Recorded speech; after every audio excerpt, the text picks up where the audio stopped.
Good morning. It is 9:07 on Super Talk 99.7 WTN. Hey, how are you? My name is Chris Hand. Show's brought to you by our friends at Better Water LLC, water filtration systems, water softeners, betterwater.com. We got a big show for you today. We're going to talk about the Supreme Court win allowing mass firings in the Department of Education. That's a big deal. We're going to talk about Donald Trump today. He's down in Pennsylvania, Pittsburgh to be exact. Rumor has it that there's going to be a $70 billion investment into AI and energy in Pennsylvania, and Trump will be there to announce that. And we're going to talk about the Epstein files. Bongino is back at work. We're going to talk about everything. We're going to run through it, plus immigration enforcement, as well as where we're going to kick things off with Russia and Ukraine. But real quick, I totally spaced. I am not going to be on the Amigos segment tomorrow morning.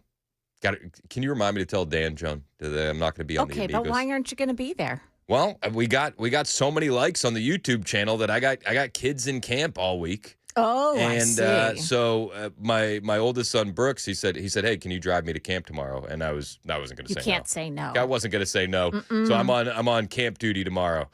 So thank you to everybody for liking and subscribing and getting those kids into great summer camps. I will say this though. The bar's been raised.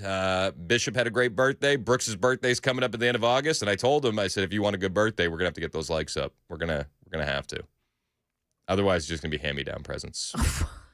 That poor kid. It's on the audience. It's not on me. Right. I'm a victim of this too. It's not gonna make me look good when I show up with socks. You know. So hit like and subscribe on the YouTube channel. Tough dad. As well as on Rumble, Facebook, Twitter, and Twitch. That is Super Talk TV.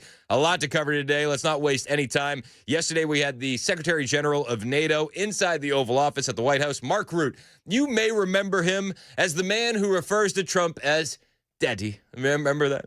Daddy. Oh, Daddy. That's Mark Rutte. I will say this. No one was called Daddy.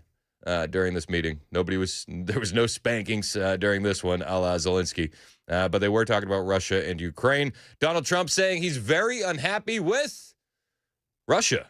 Yeah, not Ukraine, which, for the majority of this term, his ire has been with Zelensky and Ukraine, but it seems like that tide is turning. Donald Trump saying yesterday, very angry with Russia. One of the reasons that you're here today is to hear that we are very unhappy, I am, with Russia, but we'll discuss that maybe a different day.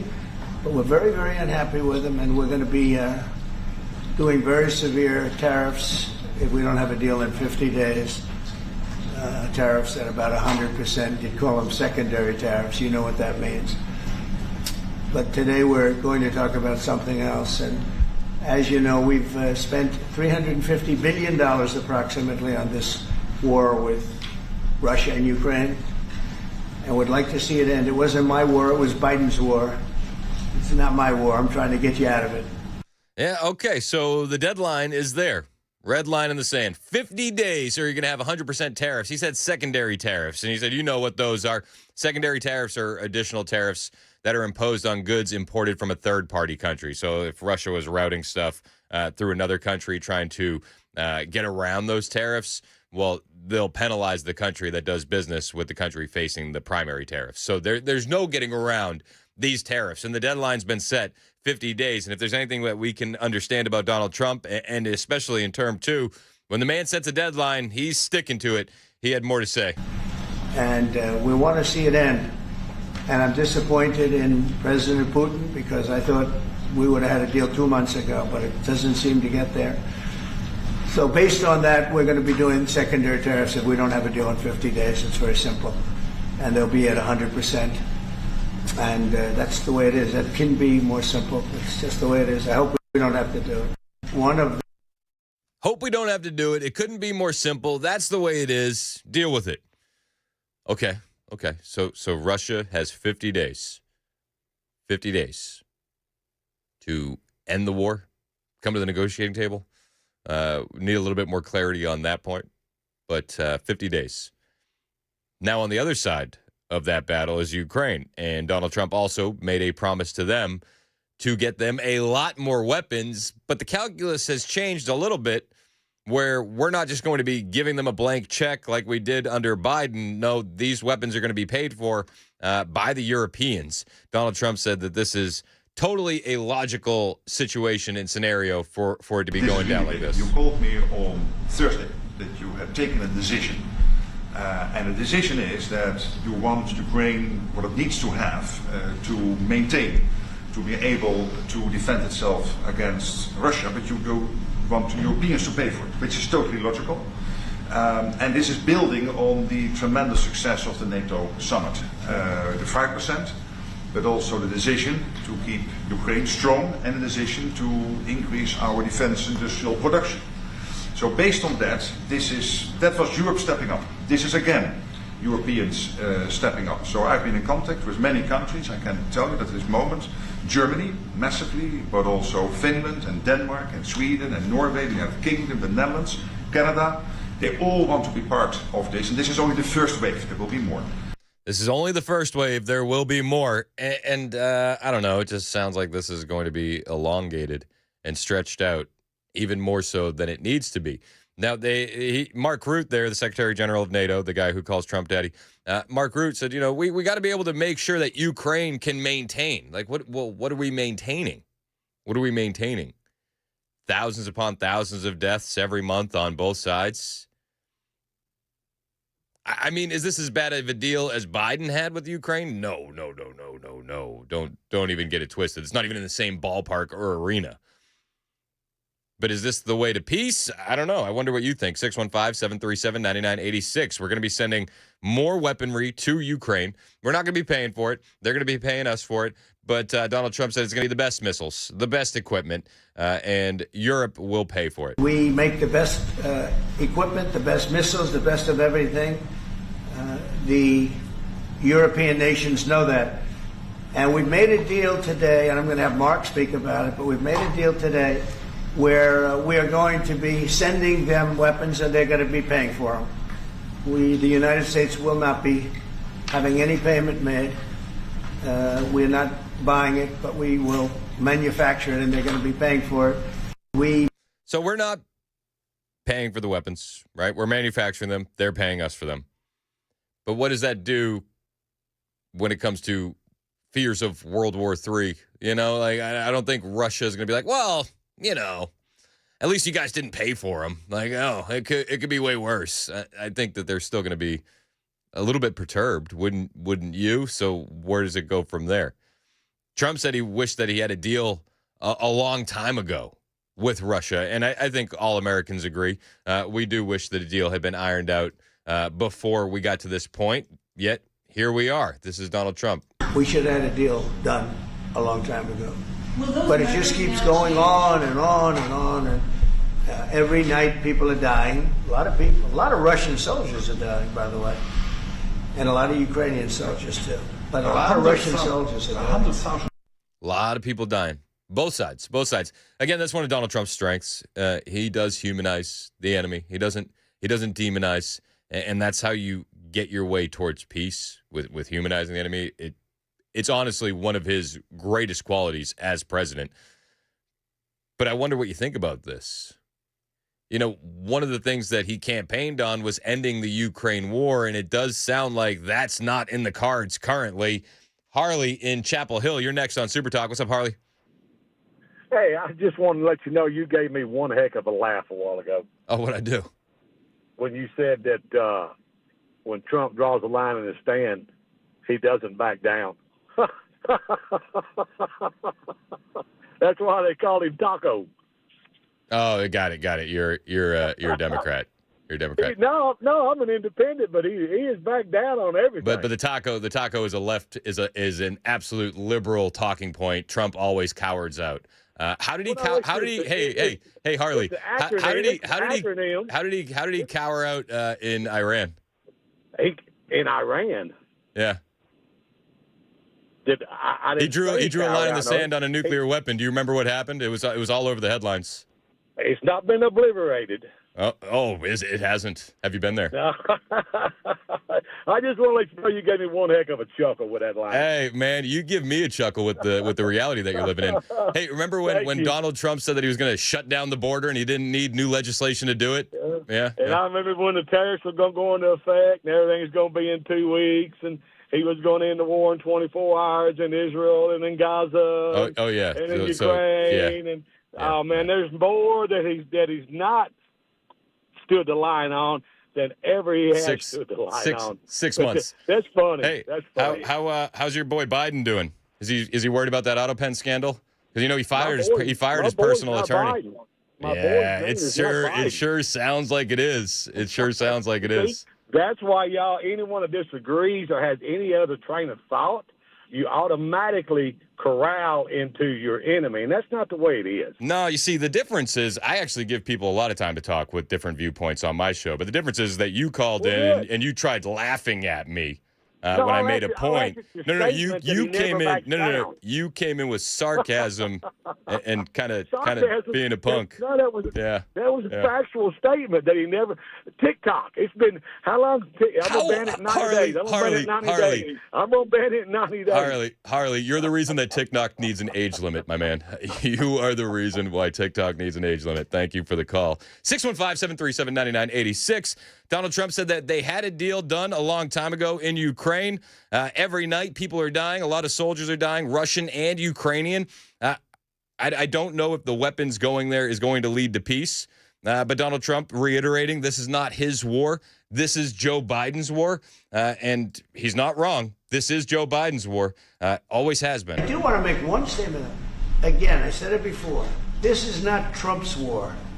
We're here to try and get it finished and settled and whatever. Because nobody wins with this. This is a loser from every standpoint. From day this one. was Biden and this was other people. And it's very sad. It's a very sad situation. This gentleman's doing a great job. I think he's going to get it, and Matt and everybody else that's working on it. I think he'll get this thing over with, hopefully. Said Matt and everybody else that's working on it, they'll get this thing over with. Hopefully, he's talking about Matt Whitaker, the U.S. ambassador to NATO, and he was talking about ending the slaughter on the battlefield in Ukraine and how that is a top priority in this administration.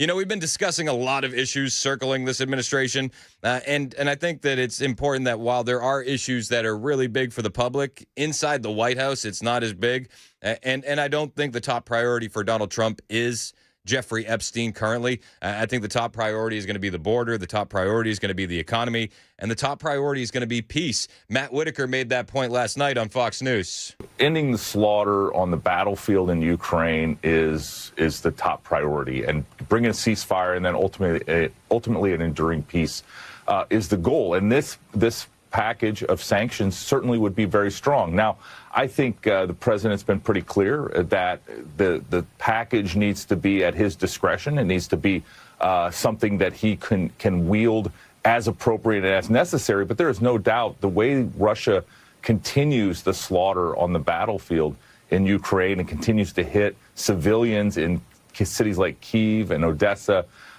is with oil revenue. And that oil revenue is primarily coming through oil distributed by the shadow fleet to countries like China and India. And those are the countries that ultimately would be sanctioned very heavily by this bill. And again, as long as it meets the president's needs as the person who is constitutionally mandated to execute and deliver foreign policy, I think that provides a very strong tool and a stick with which the president can conduct foreign policy. And so we'll see what happens. It's definitely escalating on the Ukraine-Russia front. We'll talk about what that looks like with you. 615-737-9986. Do you like the recent moves from Trump on Russia and Ukraine? Are you against those recent moves? I see Jeff and Dave hanging on the line. I'll get to your calls next. It's 9:22. This is Super Talk 99.7 WTN.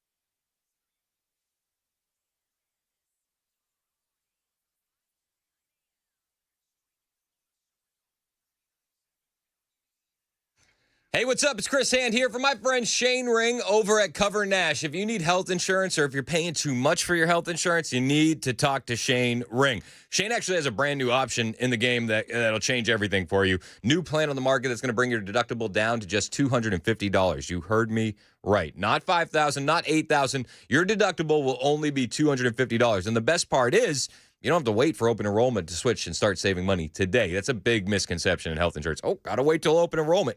Spoiler alert, you don't. And Shane's going to help you get there to saving money today. He's been doing it for 20 years. He's going to shop the entire market for you, 75 different companies, to find the best fit for your budget and your health needs. So whether you're self-employed, between jobs, or just plain old overpaying, talk to Shane and ask him how he can save you 30 to 60% on your monthly premiums. It's time to stop overpaying. It's time to call Shane Ring at Cover Nash. 615-465-0023. That's 615-465-0023, or find them online, covernash.com.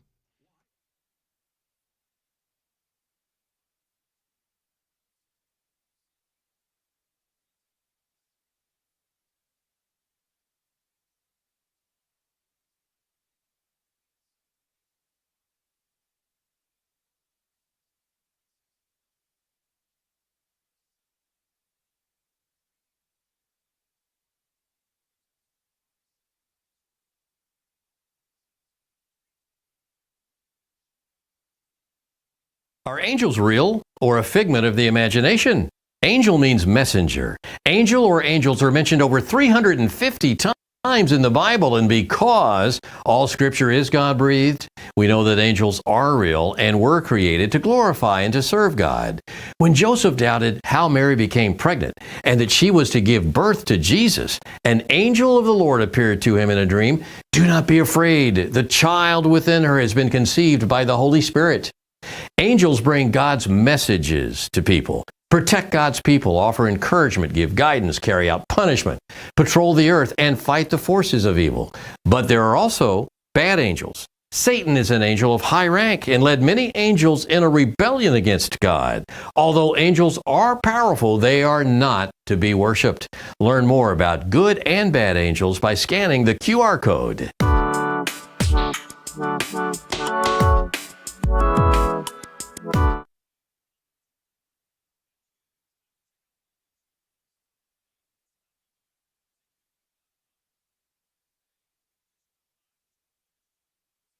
For many of us, generators are becoming a must-have household appliance. From unpredictable weather to surprise outages, it's better to be safe than sorry. Generator Supercenter of Nashville offers fast and easy installations with 24/7 service and monitoring to all brands of generators and expert repairs done right. Our mission is to make owning a backup generator simple and easy. Visit your local store today or check us out online. Generator Supercenter of Nashville. We serve all Middle Tennessee.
Coming up, the man who is set to become the next ambassador to the UN is appearing before the Senate right now.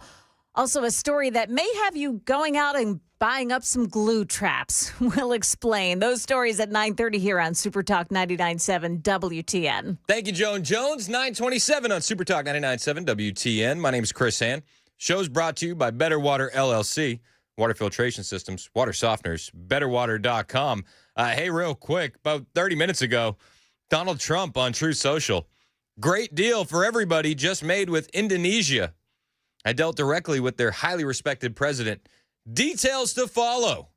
Well, we'll keep you updated on those as well. Another trade deal rolling in. But the big news of the day was what happened yesterday in the Oval Office. Mark Rutte, the Secretary General of NATO, was in the office with Donald Trump saying, hey, we're going to be sending some more weapons to Ukraine. Europe is going to pay for them. Patriot missiles and the like. What do you think about it? 615-737-9986. Let's go to Jeff in Hendersonville. You're up first. What's up, Jeff? Hey, good morning to you. Just a couple things really quickly. I mean, as if Democrats or progressives have any moral, historical, or otherwise cogent stand on foreign policy vis-a-vis Russia and Ukraine. Come on. I mean, who are they to criticize? Look at the mess that they largely helped to create. And in terms of what Trump's doing, I don't know. I mean, I wish today they could just put down their arms and hug and kiss and make up. But, Yep. I mean, this is just another phase of diplomacy, so let's wait and see. But, I mean, I think what's a major development is the fact that NATO seems to be more united than ever, and that's got to worry Putin. I mean, there's got to be a way to figure out an exit for him to where he can save face and people can hang on to land and everything else. But, man, I'm up for anything, because at this point, it's pretty bad, So Yep, I hear you, Jeff. I hear you, man, and I appreciate the call. Dave in Spring Hill, your thoughts? Hey, man, I'm kind of like the previous caller. Anything that'll work. I think Trump kind of underestimated his ability to negotiate with Putin, but he's the first guy going back to 41 that even tried. Yep. Putin had everybody backed in a corner and scared and whatever, I just hope it's not a plot by Russia that we burn up our assets, giving them to Ukraine when we may end up needing them ourselves. Yeah, I mean, hey, that's a legitimate fear, Dave, and we wasted about 20% of those interceptor missiles that we had in stockpile during the Iran-Israel offensive 12-day war. So we're low. We're definitely low. Make no mistake about it. Are we going to be too low if we're giving all of this to Ukraine? That's definitely a fear, but I'm sure that the guys behind the scenes have already calculated that quite a bit. Just my personal view, I'm trusting Trump. If he thinks that this is going to get Putin to the table to negotiate and bring peace, I'm all for it. We'll see what happens. Only time will tell. It's 9:30 on Super Talk 99.7 WTN.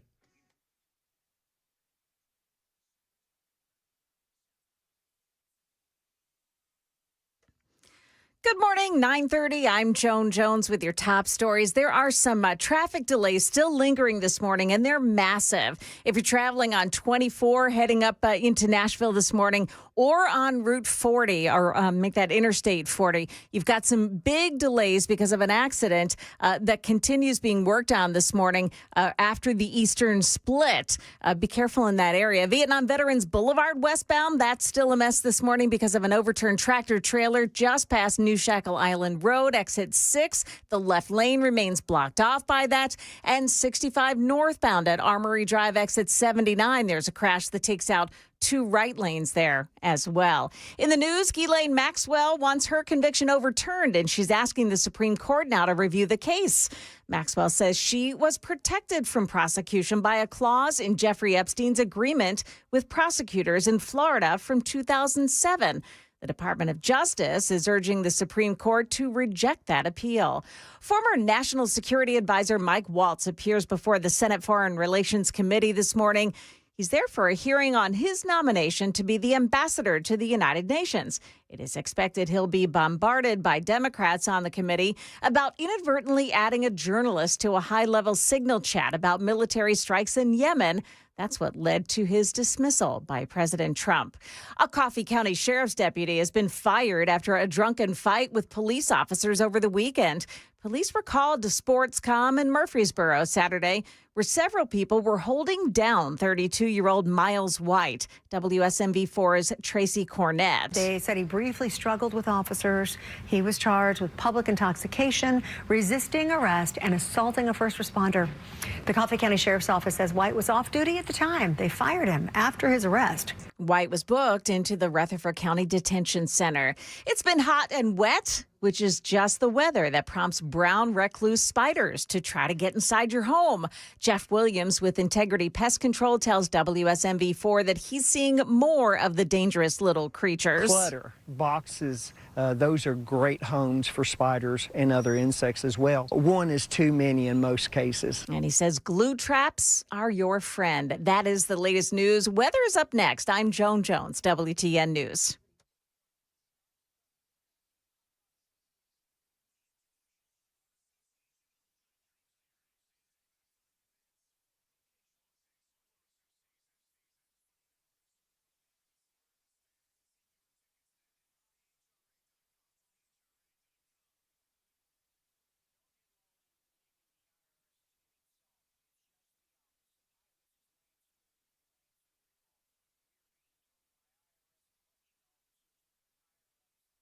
How would you like to have Jesus Christ pray for you?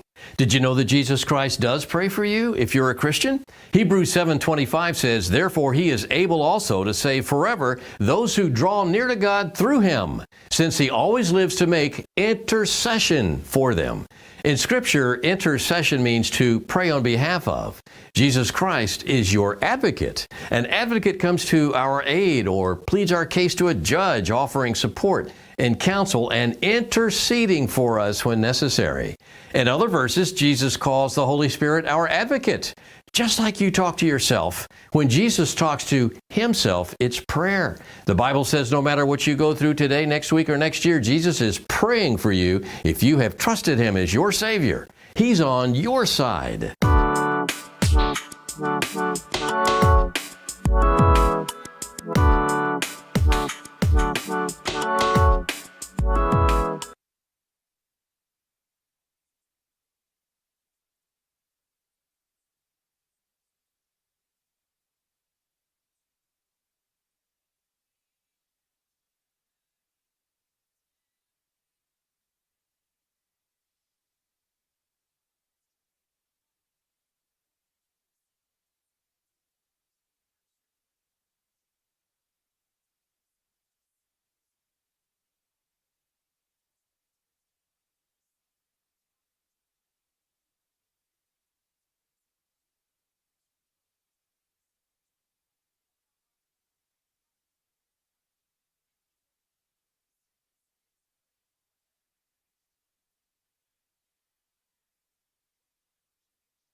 9:37 on Super Talk 99.7 WTN. Hey, how are you? It's Chris Hand. Show's brought to you by Better Water LLC. Water filtration systems, water softeners. You get those at betterwater.com. You can find me on Twitter, True Social, and Instagram. All of them are the same.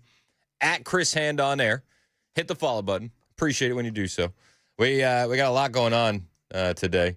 Mike Waltz is currently sitting down for his confirmation hearing. Mike Waltz, Signalgate Mike Waltz. Former NSA advisor, or former national security advisor.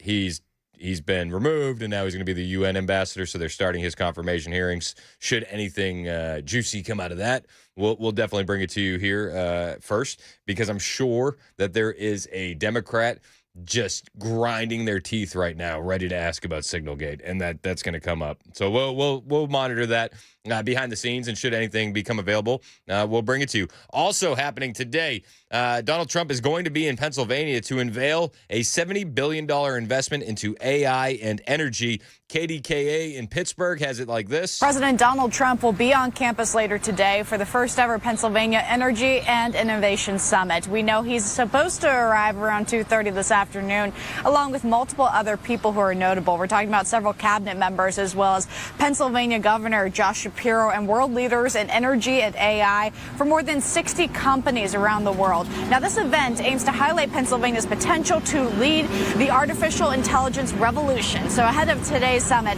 Republican Senator Dave McCormick unveiled a $70 billion investment in AI and energy across Pennsylvania. This investment will include construction of data centers, which require a great deal of energy to power artificial intelligence. One project is set to target Aliquippa, and the president of RIDC says this investment will bring jobs, boost the economy, and even more. Take a listen, though, to what CMU's director of the Machine Learning Department had to say. It's going to just make it easier and easier for future innovators, for future entrepreneurs to stay in the area, to build up companies in AI and other tech areas in the region, because the talent, the rest of the ecosystem that's needed to support those companies is already going to be here. So Pittsburgh is actually, I lived in Pittsburgh for a couple of years. I did a morning show out there, and Pittsburgh has been really trying to transform themselves for quite a while, from that image of the Steel City to a new kind of tech city. And they've done it a lot of different ways. Google is inside Pittsburgh. This is just another example of that. They've been trying to transform themselves. I don't know if it'll work out. We'll see what happens. I'm not a huge fan of the city of Pittsburgh, to be honest with you. Nothing against Pittsburghers, the Yinzers. I know quite a few of them, friends with some of them. Could never live in Pittsburgh again. Never.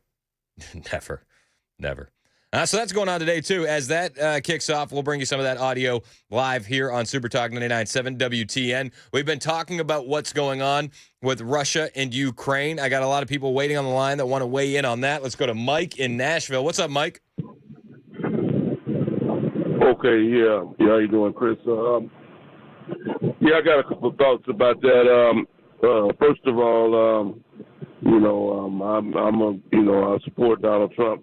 But I hate to say this, Chris. I was listening as I was driving along to the press conference that Donald Trump had yesterday around this time, and I was laughing. Because he said that he had something real big to say, about this situation. And I promise you, if I was laughing about what Trump said, Vladimir is laughing. Hey, listen, Chris. This deal here. Let me ask you something. You say you got kids. This is like a punishment to Russia. Let me put it to you in terms like this.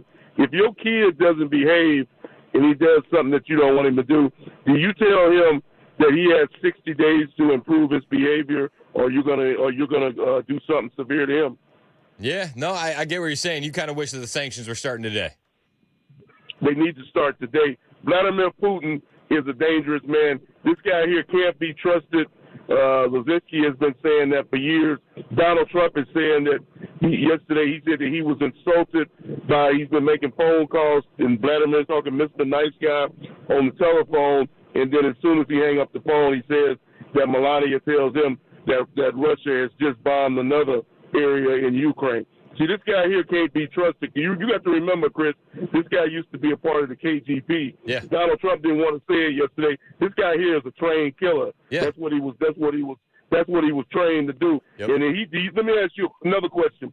Do you think Vladimir Putin loses sleep at night knowing that he's shooting missiles into apartment buildings with innocent women and kids, or even a school with innocent? This guy sleeps just as good every night of the week as he does. He doesn't have no soul. This guy don't give a damn about shooting a missile into a school. I think you're right. I think you're right, but I think you could say that about a lot of world leaders. I don't think it's just Putin that doesn't really care about the pawns. Well, you can't say that about Donald Trump. Do you think Donald Trump would shoot a missile into a school? No, I don't. No, you're absolutely right. And I think Donald Trump wants the fighting to end. He doesn't want the dying on either side to continue. Yeah. Okay, but see, here's the deal, Chris.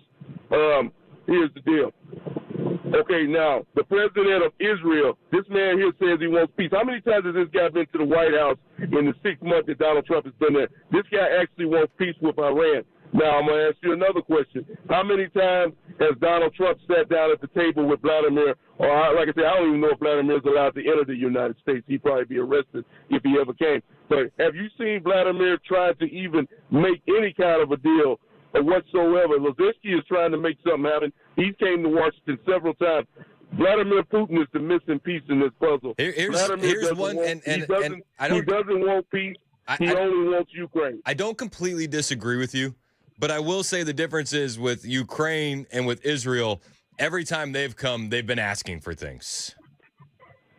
Yep. Okay, but do you know what I mean? Like, just if we're just playing devil's advocate, though, Putin's not asking us for anything. Yeah, but they still want peace, though, Chris. Even when they come into they ask. Zelensky doesn't. I don't think Zelensky does. I don't think Zelensky is too fond of peace, and I think that's. No, I think that's one of the biggest issues here. I don't think either side is really willing to negotiate Ukraine or Russia. Let me say one last thing before I hang with you, Chris.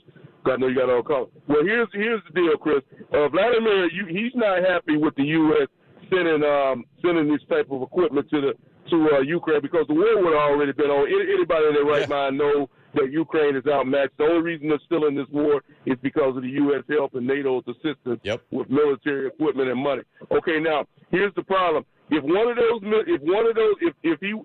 was to get his hand on a missile and he was to shoot it into Moscow, then all hell will break loose. I promise you, Vladimir is not going to let Ukraine shoot a missile into downtown Moscow without some type of retaliation, and that retaliation means nuclear. And I thank you for taking my call. Yeah, hey, I hear you, Mike, and I hope you're wrong. Donald Trump says that he thinks that these moves that they're making to supply more weapons to Ukraine could actually lead to peace. This is Donald Trump yesterday. Could this transaction with NATO be viewed as a step towards achieving peace, letting Putin know that now Zelensky has a little bit more powerful tools in his tool chest, and maybe that brings him to the table to achieve peace? I know that you wanted to do that. Brian, that's what we've been saying. I think you might have expressed it better if you wanted to. I'm just talking exactly what it was. A summary. That was a nice summary. I think he's done better than us. He's a very good guy, I can tell you that. But no, it's well said. Yeah, I think this is a chance at getting peace. Or it's just going to be the same thing. I have to tell you, Europe has a lot of spirit for this war.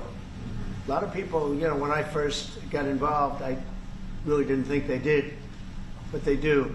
And I saw that a month ago, and you were there, many of you were there. The level of esprit de corps, spirit that they have is amazing.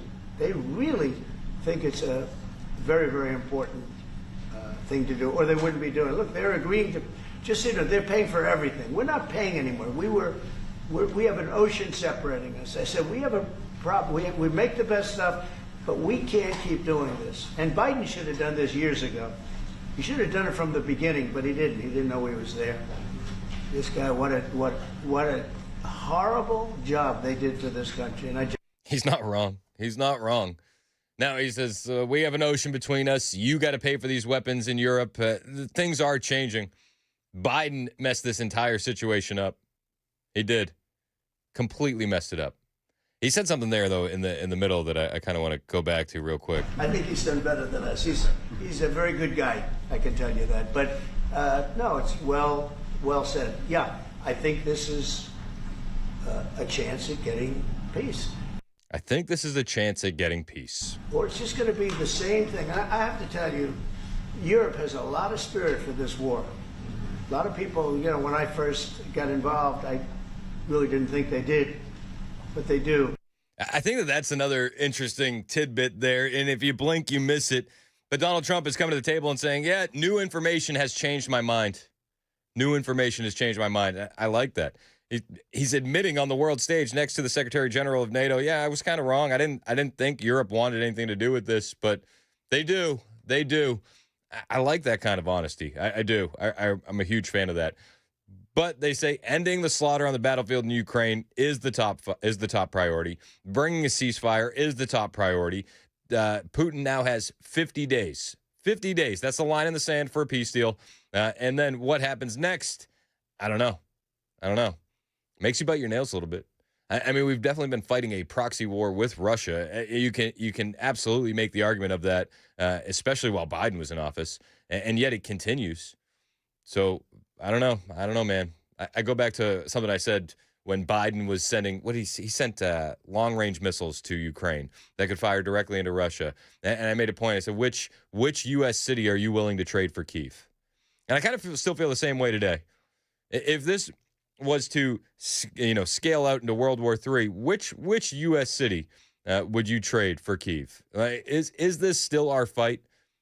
I mean, I know it's our president, and I know he's got a better handle on things. He's got a better game plan, but is Russia-Ukraine still our fight? 615-737-9986 is the number to call. 615-737-9986. On the way, we had another huge Supreme Court victory yesterday. Donald Trump is now allowed to continue with the massive purge of the Department of Education. We're going to detail all that, plus hear from Linda McMahon, our education secretary, when we return. It's 9:50 on Super Talk 99.7 WTN.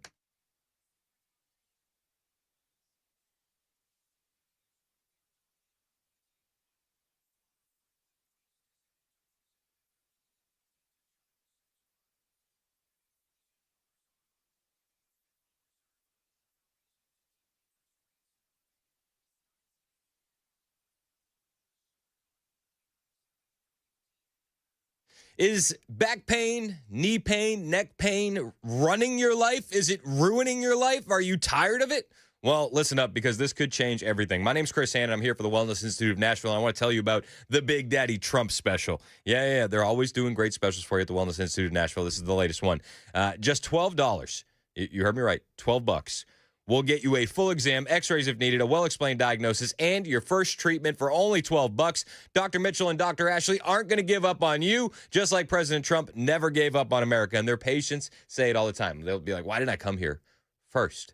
How come nobody explains it to me like you guys do? Well, because things are different at the Wellness Institute of Nashville. So back pain, neck pain, sciatica, numbness, bulging disc, they'll treat it all with non-surgical spinal decompression, robot lasers, even anti-gravity machine. Here's the kicker, though. They'll do it without surgery, without injections, and without pills. So grab your MRI and get ready to finally understand your condition and fix it. 615-246-5009. That's 615-246-5009. Call the Wellness Institute of Nashville today or visit them online, painisbad.com.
Heard the Mark Patrick weight loss hypnosis hype?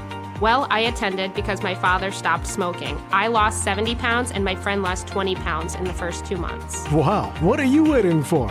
Join Mark Patrick seminars and lose the weight or stop smoking guaranteed for only $49.99.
After a couple of road rage incidents, what to do if you are in one.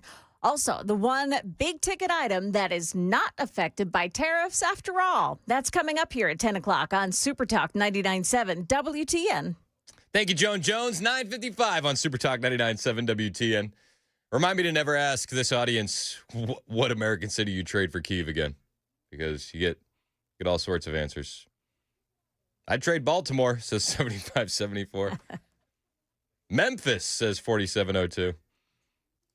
3550 said Los Angeles, San Francisco, Seattle. I get it. All right. Got it. The answer is most of them. All right. Got it. You guys are savages. I love it, though. 615-737-9986. If you want to join the show, it's brought to you by Better Water LLC, water filtration systems, water softeners, betterwater.com. You can watch the show as well. We're on SuperTalk TV, Rumble, YouTube, Facebook, Twitter, Twitch. Hit like, hit subscribe, share the show with your friends. We appreciate it when you do. So we had a big Supreme Court win yesterday. Massive. We now have the green light to continue gutting the Department of Education, and I am so excited. I don't know if you understand this, but the public education system, it's not what it used to be. It's a bit disappointing. And if these kids could read, they'd be very upset. They'd be very upset. If those kids could read, they'd be very upset. It's true. The Supreme Court issued a 6-3 ruling on Monday, allowing President Donald Trump's Department of Education to resume efforts to slash its workforce in half. Breitbart has the story. The decision reverses a lower court ruling ordering the reinstatement of DOE employees cut loose in mass layoffs and ultimately allows the Education Secretary, Linda McMahon, to continue her mission of winding down the department. This is big news. This is big news. The Department of Education announced in March that it was reducing its workforce by half in an effort to streamline the Department of Education and cut down on unnecessary bureaucracy. Before the cuts, the Department of Education had 4,133 total staff. A number of senior department officials said those staff existed largely overseas as contractors. They added strings and in many cases do duplicative efforts across the department. Senior department officials said that at the time, the cuts would not impact student aid, the rollout of FAFSA by October 1st, funding for special needs students, civil rights investigations, and other functions statutorily mandated by Congress. U.S. District Judge Myung Won blocked the department's downsizing effort in May, ruling the administration needed congressional authorization. He ordered the department to reinstate just about 1,400 employees that have been let go. The majority did not issue an opinion to accompany the order, which is not out of the ordinary. However, the court's 3 liberal-leaning justices dissented, decrying the ruling as indefensible. You know, it's funny because many of these Department of Education layoffs, and they're not even teachers. They're not. All the money gets sucked up at the top. What? Yeah, and then it gets doled out to the states. Trump weighed in on the massive decision by the Supreme Court in a Truth Social post, and Donald Trump said, the United States Supreme Court has handed a major victory to parents and students across the country by declaring the Trump administration may proceed on returning the functions of the Department of Education back to the states. Now, with this great Supreme Court decision, our Secretary of Education, Linda McMahon, may begin this very important process. The federal government has been running our education system into the ground. Fact check, true. But we are going to turn it all around by giving the power back to the people. America's students will be the best, brightest, and most highly educated anywhere in the world. Thank you to the United States Supreme Court. That was Donald Trump's reaction. Linda McMahon weighed in as well. She called into Fox News and had this to say. It's a real victory, I think, for the future of American education. And I was so pleased with the Supreme Court's ruling today, and it just really reemphasized the fact that the president, clearly, of the United States is the head of the executive branch, and he's the one that has the ultimate authority over staffing levels, administrative organization, et cetera. And through his appointees, which are the secretaries that head these agencies, he expects those orders to be carried out. And so I'm just incredibly pleased that the authority was reinstated where it should be, which is back with the president and with me in this particular instance as Secretary of Education. This lifts the handcuffs off of what we've been trying to do, which really is to get education back to the states where the president believes it does belong. The best education is that closest to the student. Amen. That's Linda McMahon. Her reaction to SCOTUS' decision. This is a big one. On the way, I do want to talk about the Epstein files, and I do want to talk about the autopen scandal. And GOP Nashville on Twitter. Do you follow GOP Nashville on Twitter? You should. They put out a poll yesterday. So what's the bigger scandal? Is it Epstein or is it autopen? I thought it was a great question. I wonder what you think. 615-737-9986. It's 10 o'clock. This is Super Talk 99.7 WTN.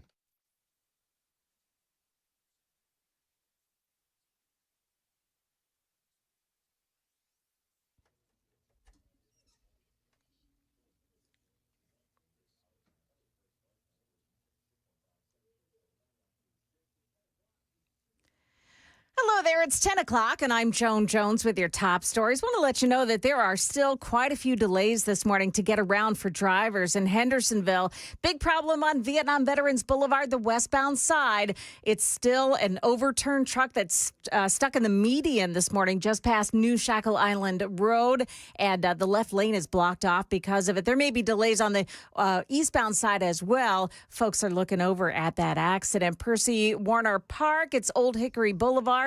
Both directions between Highway 100 and Chickering Road. It's under construction there, milling and paving that's going on, and that's causing delays as well. Now, you may find yourself still in a jam on 24 and on 40 this morning, heading into Nashville from a previous accident right there at the Eastern Split, and it's still slow as well in Berry Hill as you're traveling on 65 this morning into Nashville as well. Another urgent plea from a Smyrna family, heartbroken over the shooting death of their 22-year-old son on I-24 Saturday morning. Noah Taylor's family is still offering a $2,000 reward for information about who killed Noah as he drove to work. It happened near the Waldron Road exit. They want drivers to check car cameras that may have captured images of the suspect or the suspect's car. Meantime, Tennessee Highway Patrol has advice for what to do if you find yourself in the middle of a road rage incident. Notify law enforcement immediately and disengage. Do not pursue, do not travel after, do not try to chase someone down. Be the best witness that you can be. And try to retain as much information as you safely can about the other driver. The Supreme Court yesterday giving the Trump administration the clearance to pare down the Department of Education. Secretary McMahon wants to return education back to the states. This is just the first step in doing that. By reducing the agency and the workforce, it gives more power to the states and it gives less power to the government. ABC's Arthur Jones there. A separate case decides if McMahon can abolish the department completely. Torrential downpours overnight and some damaging flash floods along the East Coast. And now air travel has been disrupted again. Here's ABC's Mola Langhi. Major ripple effects being felt nationwide due to these storms. Nearly 1,500 flights have been impacted so far this morning, including flights in and out of Newark International Airport in New Jersey, LaGuardia in Queens, New York, and Reagan National Airport here just outside of Washington. Those are the most impacted airports. A check of the FAA's flight delay information says there are 15-minute delays for both departures and arrivals at BNA. Meantime, the search for the missing continues in Texas, where flooding hit July 4th weekend. Now a specialized task force from Middle Tennessee is headed there to help. Channel 4's Amanda Hara. Emergency management sent support personnel, expert handlers, and search dogs to Kirk County yesterday. These task force members will support canine search teams. The crew will be in Kirk County for at least the next 2 weeks. A team from Memphis is also helping out. President Trump's tariffs may be starting to ripple through the economy, but new cars are safe for now. The consumer price index from June of last year to June of this rose 2.7%. Strip out volatile food and energy prices, and the increase was 2.9%. Bright spots in the numbers: new vehicle prices dropped 0.3% last month. Used car prices tumbled 0.7. ABC's Jim Ryan. That is the latest news. Weather's next. I'm Joan Jones, WTN News.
10:07 on Super Talk 99.7 WTN. Hey, how are you? I'm Chris Hand. Show's brought to you by our friends at Better Water LLC, water filtration systems, water softeners, betterwater.com. So we've kind of like touched on this a couple times today. Trump is going to be in Pennsylvania, Pittsburgh. $70 billion AI investment announcement. Turns out that number was wrong. The Pittsburgh Post-Gazette reported it was going to be $75 billion. Turns out that was wrong. Senator Dave McCormick just found himself at a podium at this energy summit, and he said, actually, the correct number is $90 billion. This summit is about catalyzing, among other things, $90 billion of investment and tens of thousands of jobs in Pennsylvania. Let me repeat that. Today we're going to announce $90 billion of investment and tens of thousands of jobs in Pennsylvania. Sounds like a pretty good deal. A little bit more than what we thought. I don't know. Everybody's been desensitized with the billions, right? But 20 billion extra is a lot of money. I don't know. Is it just me? I feel like I've been desensitized on the millions and trillions and billions. When I was a kid, man, I thought about $1,000 is pretty dope.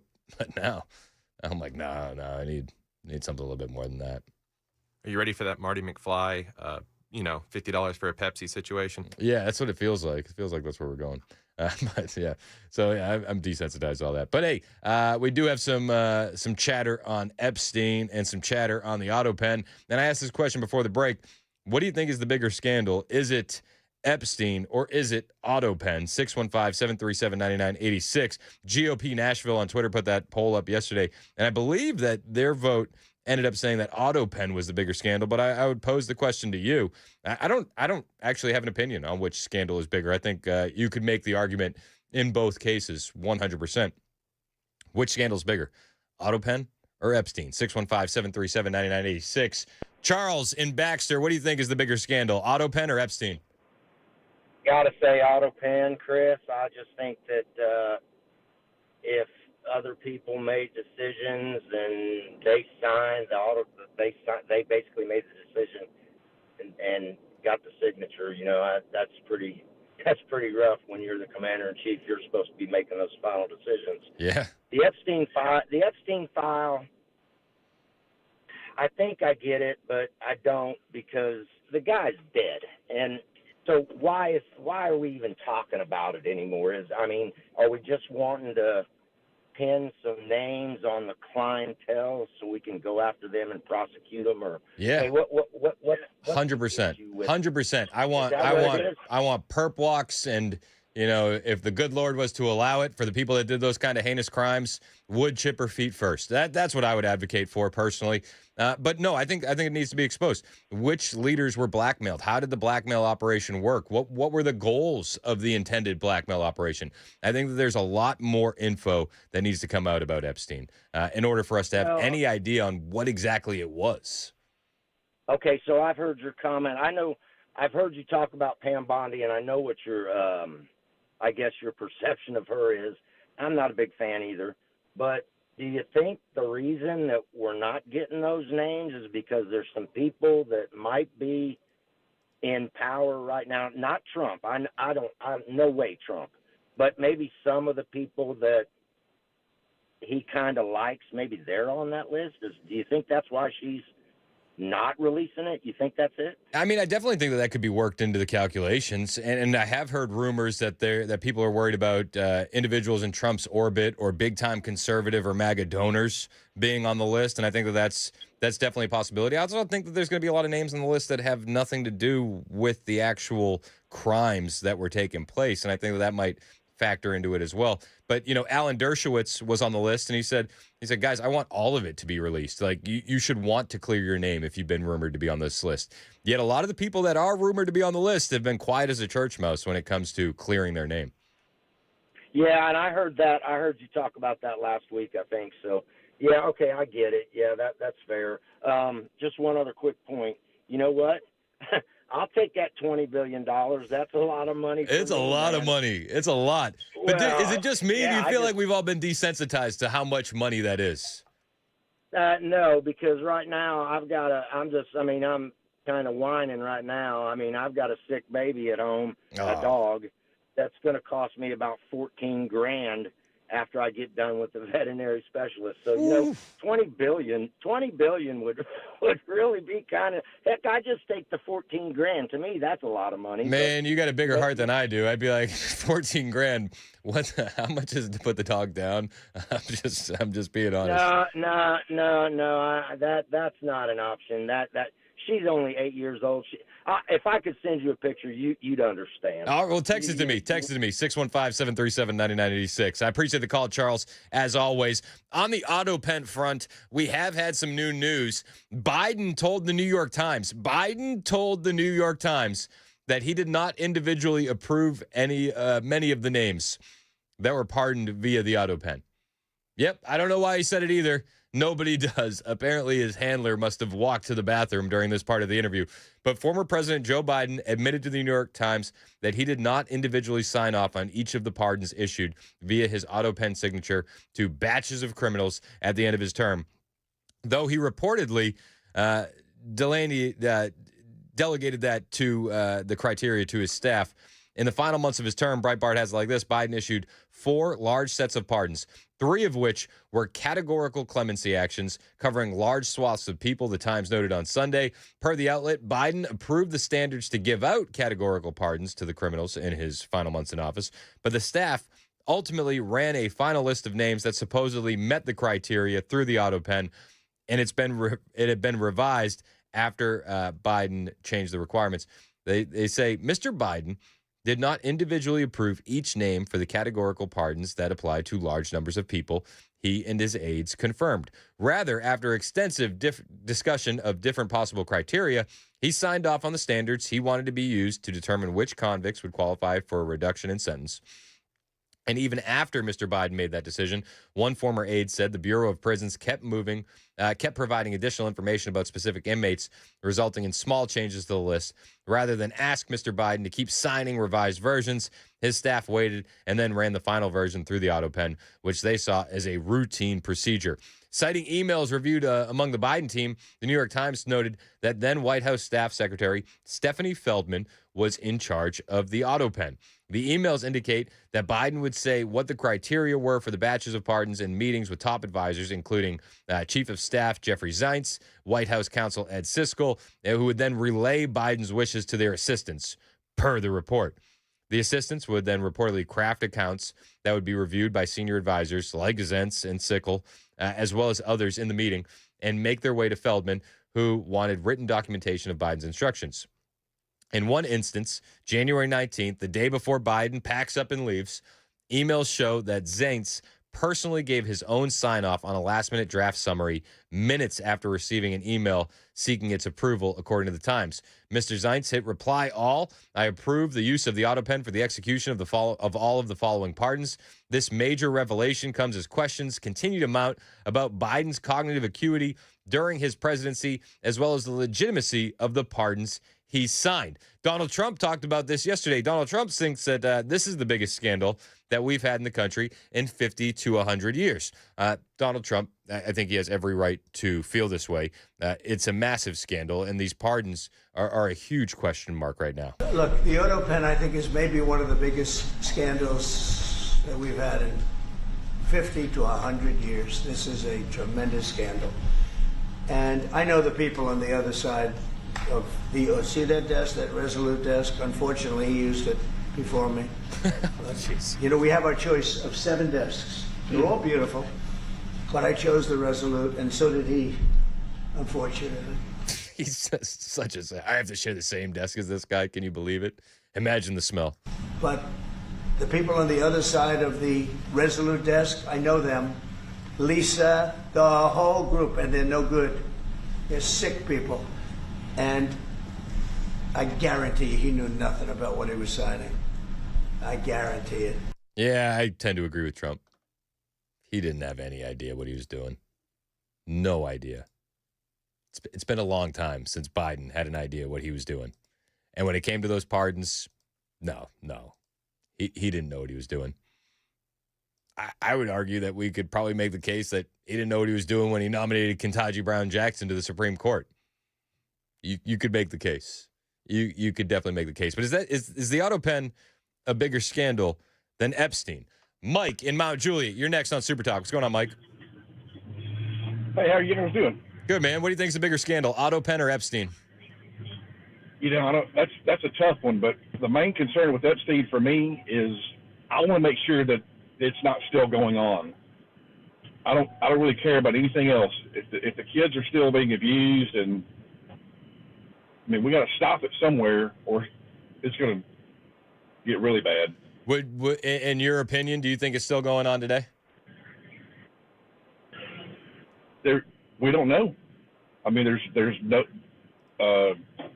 Jeffrey Epstein body. He could still be out there doing stuff. Who knows? I'm not a conspiracy theorist on that. He's probably dead, but I don't care. I just want to make sure the people that are doing it, they're on tape. Obviously, they have tens of thousands of hours of tape. Yet they can't find one person that has done this. I'm with you, man. I don't understand how you have all that evidence. The houses have been wired for audio and video, and then you say, yeah, we don't have anything. And then I also don't understand, like, okay, let's game plan that out. So say they didn't have any videos from the houses. Say they didn't have any audio. You can't go to the NSA and get all the text messages? You found no other evidence? You can't find bank records? You can't, like, there's no other police work that could be done to compile some sort of list of the individuals that were working or being blackmailed by Epstein? I think that you absolutely could. Oh, yeah, crazy idea here. Why don't you bring in the people that investigated January 6th and rounded up all those people? Yeah. Bring those people in and get the facial recognition software going again and find all the people that are in these tapes. I mean, it's silly, and it's about to destroy this country. I think you make a great point, Mike, and I appreciate the call. Let's be perfectly honest. The current FBI spent far more time and resources finding Mima, a praying grandmother, on January 6th who stayed in between the velvet ropes than they've spent time finding out who was involved in this elite pedophile blackmail scheme. Yeah, it's not good. It's a little troubling. But people are making noise about it, and the Trump administration is listening. Laura Trump, yesterday, she was on the Benny Johnson show, and Laura Trump says, guys, they hear you. They hear you. And while this may not be the top priority for Donald Trump, they hear your voices, and more documents will be coming out.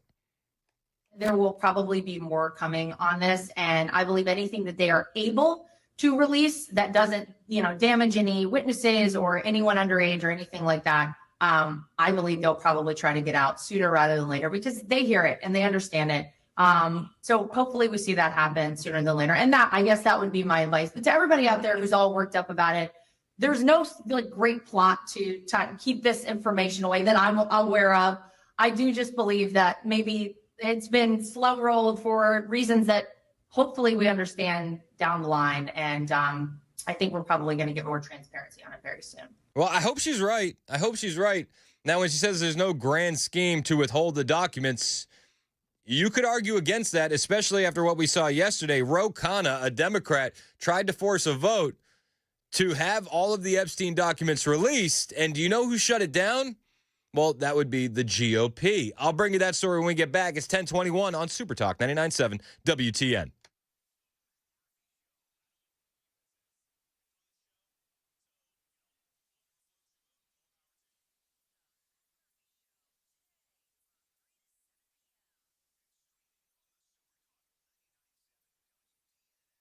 Hey, it's Chris Hand here for my friends at United Structural Systems. If you got waterproofing or foundation issues at your home, you need to call the best. You need to call USS. Now, you may have these issues at your house and you've been trying to ignore them. You're like, oh man, it's a little water in the basement. That'll dry up. Like, some damp walls. It'll dry up. And it does. It does. But when the rain comes back, so does the waterproofing issues. And these small problems are never going to stay small. If you keep ignoring them, it's only going to get bigger. It's only going to get worse. The good news is USS wants to give you some peace of mind. And they've done that already for 30,000 homeowners across Middle Tennessee and Kentucky. And they do it by not showing up with a sales guy. They show up with an expert. They're not going to show up with sales pressure and a quota. They're going to show up worried about your issue, your foundation, your crawl space. So when you get that kind of service, it's a game changer. Whether it's foundation repair or waterproofing, USS is going to stand behind their work also. They'll leave a warranty that is good for life. That's how they've stayed locally owned and in the game for 30 years. They're here for the long haul. If you see the signs, don't wait. Call the best. Call USS. 615-488-7855. 615-488-7855. United Structural Systems, keeping homes dry and stable. USSTN.com.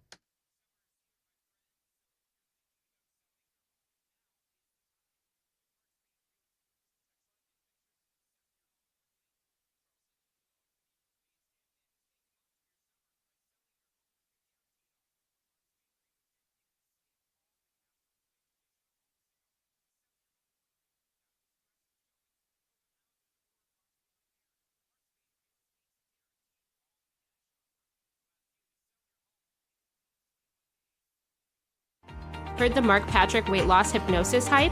Well, I attended because my father stopped smoking. I lost 70 pounds and my friend lost 20 pounds in the first 2 months. Wow, what are you waiting for? Join Mark Patrick seminars and lose the weight or stop smoking guaranteed for only $49.99.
A temporary septic system? What's happening at a school set to open next month? And why there could be a new tax in Nashville. That's coming up here at 10:30 on Super Talk 99.7 WTN. Thank you, Joan Jones. 10:25 on Super Talk 99.7 WTN. I'm Chris Hand. Hey, how are you? Show's brought to you by Better Water LLC. Water filtration systems, water softeners, betterwater.com. So I get this all the time whenever we talk about Epstein. I'll get these texts. And it's the gist of it is that Trump is actually using the blackmail that was gathered by the Epstein intel operation for good. And I got this text from 0095. Trump has leverage on world leaders, world bankers, CEOs. We will only see the list when one of them says no. And it will only be that small portion of individuals involved. I wouldn't be okay with that. Would you be okay with that? I don't think that that's the case. But if that was the case, if you game planned it out, that's the case. Oh, Trump is using that blackmail. Are you okay with that? I'm not okay with that. I'd rather see those guys fry and be in prison for the crimes that they committed. Personally, just me. Bobby in Nashville. What's up, Bobby? How we doing, man? Pretty good, brother. Hey, I'm with you on that, man. Prison is too good for him. But you got to look at it this way, Chris. There's a lot of big wigs tied in with Epstein, a lot of your Hollywood elite, and a lot of them sweating at the brow, brother. But here's the deal. Why don't they go after Epstein's girlfriend? Is she refusing to talk, or what's going on with that, my brother? She's sitting in a jail cell. I've heard rumors that she's willing to go in front of Congress and testify, but I don't know what kind of weight you could put behind that. You know, she's already on the record saying, like, oh, I had no idea what was going on, and I didn't, oh, gosh, gee whiz. So I don't think you're going to actually get anything out of Ghislaine. I don't. I don't. I do know that Dan Bongino was back at work yesterday. Benny Johnson tweeted this out. Important. I just confirmed that Dan Bongino was in his FBI office at work today and is working on something, quote, very important. Dan was in a positive mood after further internal movement toward Epstein disclosures and transparency. Trump team is back together and locking in. Post Millennial has a story. Sources familiar with the matter said that as of Monday evening, DOJ leadership had not spoken with Bongino since Wednesday, when he reportedly suggested that he could no longer serve in his role if Pam Bondi remained as attorney general. Per the outlet, sources say his relationship with the White House has become basically untenable. Even if he does not quit now, some inside the administration believe he will not stay in the job long term. Vice President J.D. Vance reportedly spent the weekend mediating and fielding calls from Kash Patel, Bongino, and Bondi. When asked on Sunday whether Bongino was still in his role at the FBI, Trump told reporters, "I think so," indicating that they had spoken. "I spoke to him today. He's a good guy. I've known him a long time." We played that clip yesterday. But this new tweet comes from Benny Johnson, and it was yesterday afternoon, around 4 o'clock our time. The tweet came out that Bongino was in his office working on something very important. We also have Laura Trump saying that documents will be coming. And then we have Democrats wanting the documents released. Jamie Raskin said it's dangerous to public health and safety to not release the Epstein documents. That's weird. Ro Khanna, another Democrat, he wanted a vote to release the Epstein files, and he made his case before the House, and he said, "Guys, we have to do this." This is Ro Khanna yesterday talking about why they need to release the Epstein files. Mr. Speaker, I introduced today an amendment demanding the full release of the Epstein files. The Speaker's Rules Committee should demand a vote tomorrow of every member of Congress. Yes, we should release it, or no, we should not. This is a question of whose side are you on? Are you on the side of protecting the rich and the powerful who've put their thumb on the scales of government to suck out millions of dollars while working class Americans suffer? Or are you on the side of the people? The Attorney General said on her desk was the Epstein file. And now she's saying, no, nothing to see, don't release it. This is a question of trust. We need to release the Epstein files so we can restore government of the people, by the people, and for the people. And every member of Congress tomorrow should be forced to vote on this amendment.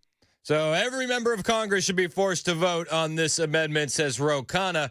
And he tried to get it through, but you know who killed that vote? Well, it was the GOP that killed that vote. I know. Shocking. This is the outcome of them trying to get that voted on the floor. Hearing none, the question's on the amendment. All those in favor signify by saying aye. Aye. Those opposed say no. No. In the opinion of the chair, the noes have it. The amendment's not agreed Chair, I'm to. kind of shocked by that. I will ask for a roll call. The clerk will call the roll. Mrs. Fishbach. No. Mrs. Fishbach, no. Mr. Norman. Yes. Mr. Norman, aye. Mr. Roy. Mrs. Houchin. Mrs. Houchin, no. Mr. Langworthy. Mr. Langworthy, no. Mr. Scott. Mr. Scott, no. Mr. Griffith. Mr. Griffith, no. Mr. Jack. No. Mr. Jack, no. Mr. McGovern. Aye. Mr. McGovern, aye. Ms. Scanlon. Yes. Ms. Scanlon, aye. Mr. Neguse. Yes. Mr. Neguse, aye. Ms. Leger-Fernandez. Aye. Ms. Leger-Fernandez, aye. Madam Chair. No. Madam Chair, no. I mean, you get the gist of it. The GOP killed the vote. The GOP. That's weird. It's 10:31. Super Talk, 99.7 WTN.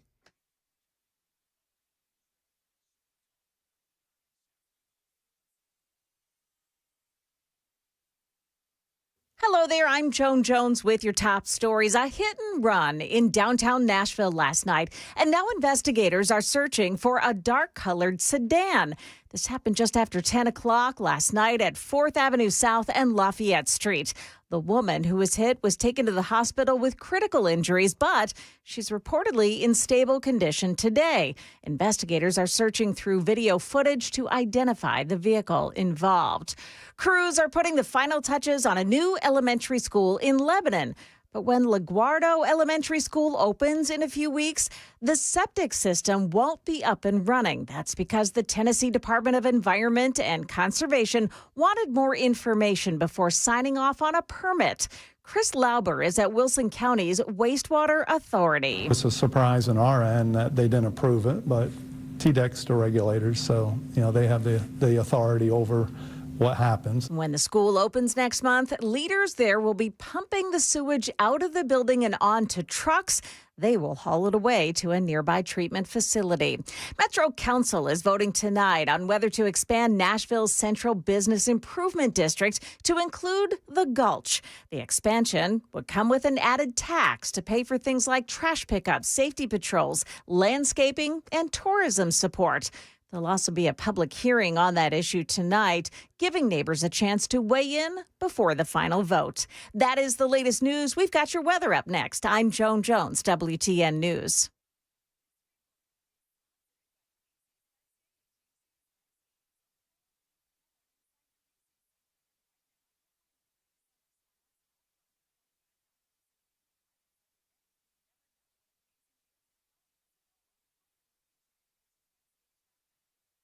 Hey, what's up? It's Chris Hand, and I got to tell you about my friends over at Better Water LLC. These guys are patriots, great sponsors of the show, and if you are tired of the weird smells, stains, or just plain old bad-tasting water at your house, these are the guys you need to call.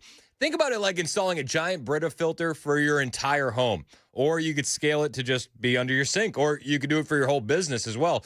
And they handle everything. You could have some nasty stuff in your water. Sulfur, iron, chlorine, bacteria, even E. coli. This is the water that you're drinking, you're bathing your kids and your grandkids in. You're bathing in it. You don't need that. You don't need that. They'll test your water for free and let you know if you have some of that nasty stuff. If you got the nasty stuff, well, they'll clean it up. They got reverse osmosis, specialized filters, UV lights, you name it. Better Water has you covered. They're a local company. You've probably already tasted their work at all the coffee shops around Middle Tennessee and some of the hospitals as well. It's time to stop drinking the junk out of your tap. Give Better Water a call today. 615-355-6063. That's 615-355-6063. Or find them online, betterwater.com.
1037 Super Talk 99.7 WTN. Hey, how are you? It's Chris Hand. The show is brought to you by Better Water LLC, water filtration systems, water softeners, betterwater.com. We got Mason and Sam producing today, making sure everything sounds good coming out of your stereo. We got Ken Weaver in the newsroom, rocking things back there. Headlines on the way at 11 o'clock, top and bottom of every hour. Ken's a rock star. How about you, brother Chris Hand? What's up, man? You doing all right? I'm doing all right, man. I always get a little smile when I see Ken walk in. Well, thanks. It's a good way to recoup after I get the little frown after I see Joan Jones walk out.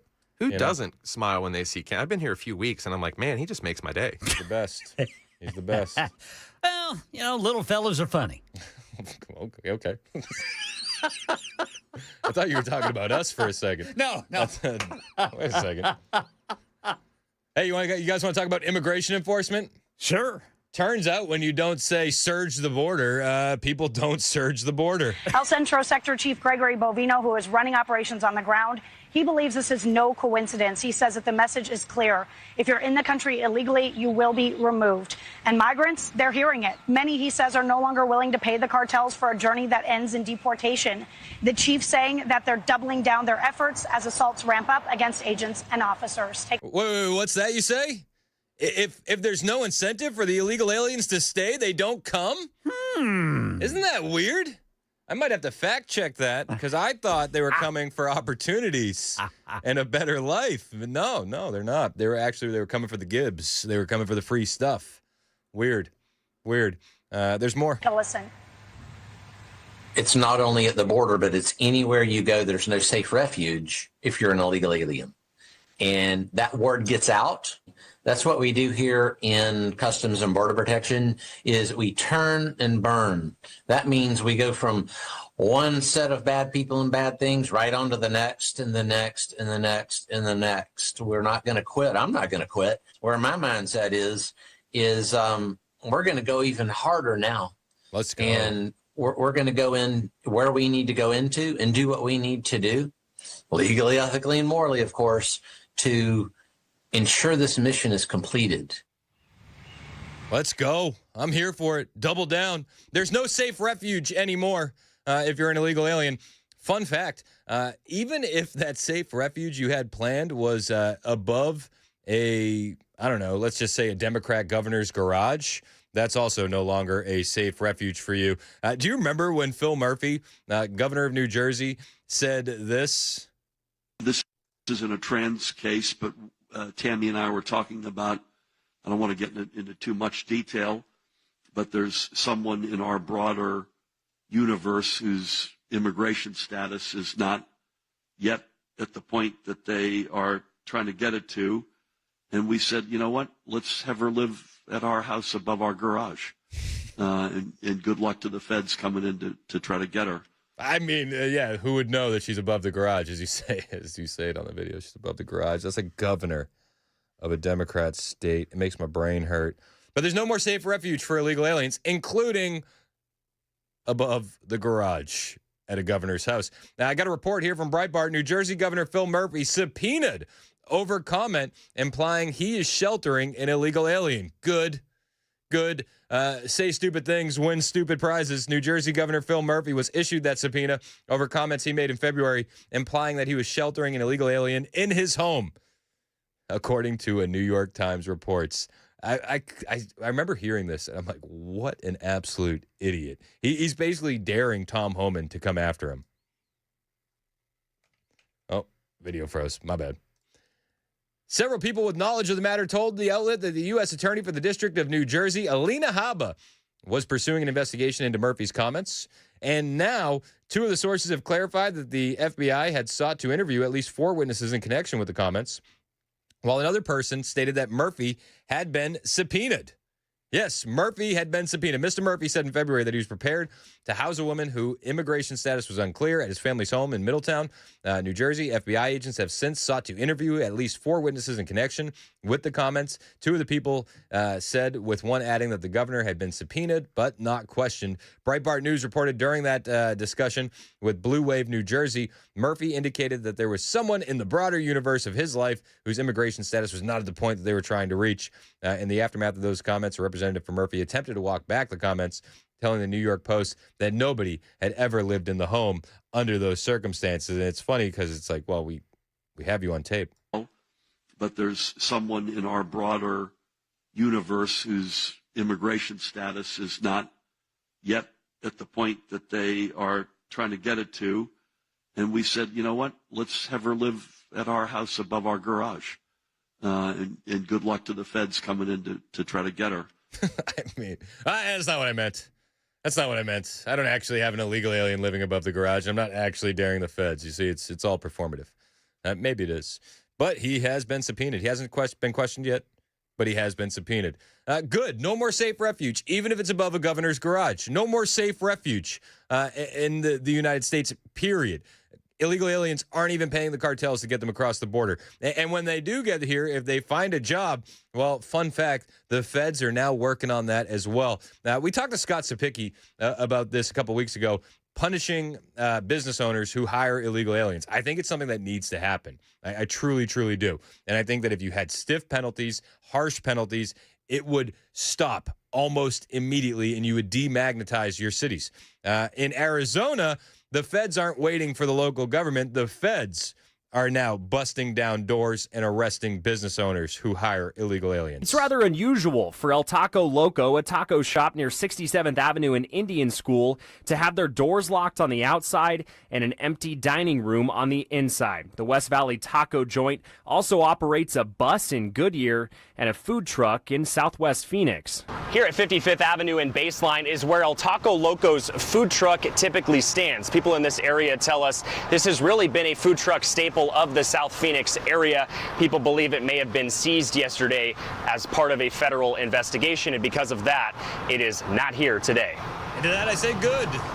Tuesday afternoon, people in the South Phoenix area started posting videos on TikTok showing federal agents with HSI and ICE taking workers out of the food truck in handcuffs. Oh, man, nobody reported it to ICE Block?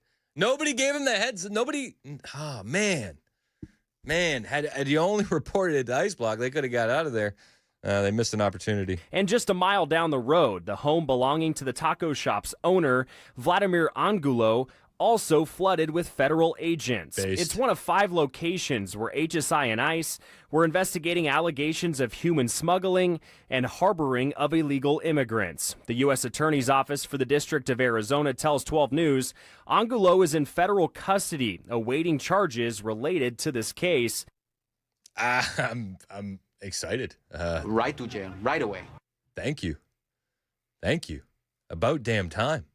You want to undercut American workers and pay illegal aliens slave labor dollars to work for you? No, not anymore. Not in Donald Trump's America. This is a huge, huge move. Now, I want to see it on the state level. I want to see it here in Tennessee. Again, we talked to Scott Sapicki a couple weeks back, and he said that they're going to be introducing a bill that would impose stiff penalties on business owners who hire illegal aliens. We need that bill. It's going to demagnetize the state. Anybody that listened to Phil Valentine as much as I did knows exactly the importance of demagnetizing the state.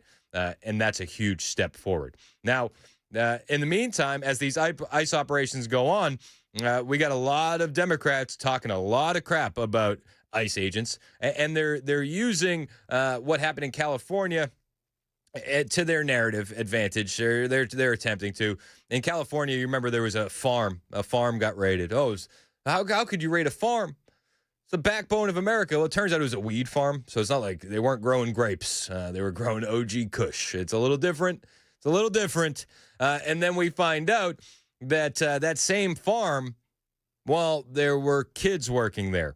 So as all these Democrats are coming out and they're defending what happened on that farm and demonizing ICE for the raid that took place, conservatives are looking around going, hey, you had not just illegal aliens working there, but you had child slave labor at that facility. Like Mr. Holman said, that was a criminal operation. That was a federal criminal search warrant and federal arrest warrant that we executed. So, Bill, we hear all the time that, ICE is out there. They don't have any warrants. They're just kidnapping people on the street. Well, we did exactly what elected officials on the left and the right have both said. If we had a criminal search warrant, if we had something signed by a judge, they would support us. And obviously they're not. We went ahead and did a dual law enforcement mission where we were looking at someone that was an organization based in America that was focused on human trafficking, forced labor, and potential child welfare trafficking. And that's what we did. We went ahead and we executed that search warrant, yet still we meet resistance and a lot of rhetoric for just out there doing our law enforcement mission. Yeah, it's insane. Now, so you have a weed farm, right? OG Kush, backbone of America. You have a weed farm where you have illegal aliens working there, and then you take it a step further, and you also have forced child labor at this weed farm. And the Democrats don't say a word. That was weird, Vivek. They don't say anything about it. They don't. Oh no, ICE is the evil ones. And then you come to find out even more. It gets even darker. So you have kids working at the weed farm, right? Child labor, and then you find out that one of the illegal aliens that was arrested by the Trump administration at that California weed farm was a child molester. What? I'm not making it up. I'm not. This guy had recently been sentenced for 7 years over kidnapping and attempted rape. These are the individuals that Gavin Newsom is defending. It's the backbone of America. You can't raid a farm. That really got out of hand fast. It did. So you have illegal alien child molesters working alongside children who are being forced into labor, and the Democrats want to demonize ICE. Okay. I mean, good luck in the midterms. I don't understand how they don't see these ads coming back to bite them. I mean, it's going to be as clean as ever, these ads, and I don't know how you defend it. Oh, it's a farm. You can't go after farm workers. It's like you're forcing kids into labor alongside child molesters. It's not. Give me a break. It's not exactly a good look. I don't know. It's not exactly a good look. Christy Noem was talking about that marijuana facility that they raided. People have heard the president say over and over again about how important it is that we continue to go after the worst of the worst. This week, we've got murderers off the street, rapists, child pedophiles. If you look at that marijuana grow facility that we recently just did an operation on, over 319 individuals were brought into custody and 14 unaccompanied children. 14 unaccompanied children at the weed farm. 14 unaccompanied minors. Are those kids' parents in the country? Who do those kids go to when the child molester that's also working at the weed farm makes advances to them? No Democrats want to defend that? No? That are children that means that they don't have their parents with them. They're working in a facility where they could be exploited, trafficked, maybe sex trafficked, and then we've got individuals there who are working at the same facility who are creating, distributing, and taking advantage of children for child pornography. So this is something that President Trump has taken seriously, is protecting children. Yeah, you have to take it seriously. The left doesn't even want to address it. No. ICE is the evil ones. Can you believe that they're wearing masks? Oh my gosh. Hey, bro, you're letting illegal aliens into this country and kids, and then they're being forced into labor alongside child molesters. These two things are not the same. They're not. Stephen Miller had more to say about what happened in California at that weed farm. Stephen Miller doesn't hold back. I'll bring you that when we get back. Plus, ICE Deputy Director Madison Sheehan on what they found at that California weed farm. It's 10:51. This is Super Talk 99.7 WTN.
The Department of Drug Enforcement sounding the alarm about an uptick in seizures of methamphetamine that they say is coming into the U.S. from Mexican drug cartels in different forms. In fact, a new form to tell you about coming up at 11 on Super Talk 99.7 WTN. Oh, who's excited for the new meth? It's getting easier and easier, man. We said we were fans of ice. We didn't mean that ice. Right. 615-737-9986. If you want to join the show, it's brought to you by Better Water LLC, Water Filtration Systems, Water Softeners, BetterWater.com. I'm Chris Hand. You can listen to us on iHeartRadio, tune in or the FM dial. You can watch us. Super Talk TV is up live, Rumble, YouTube, Facebook, Twitter, Twitch. I think that's all the things. That's a lot of things, but that's all of them. Stephen Miller is not impressed with the left. Stephen Miller is not impressed with the demonization of ICE. Stephen Miller says, hey, guys, there's likely hundreds of thousands of children in California who are being exploited, either for work, like what we saw on the California weed farm, backbone of America, like that, or child sex trafficking. Stephen Miller on Fox News yesterday. Well, first of all, the president has been clear and consistent in saying that he's going to fight labor trafficking and child trafficking. And this marijuana plantation is a clear-cut example of labor trafficking and child trafficking, which are heinous crimes. Yep. Additionally, I don't know of anybody except the governor of California who would argue that a marijuana plantation is an essential component of America's food supply chain. No, well, we learned that during COVID.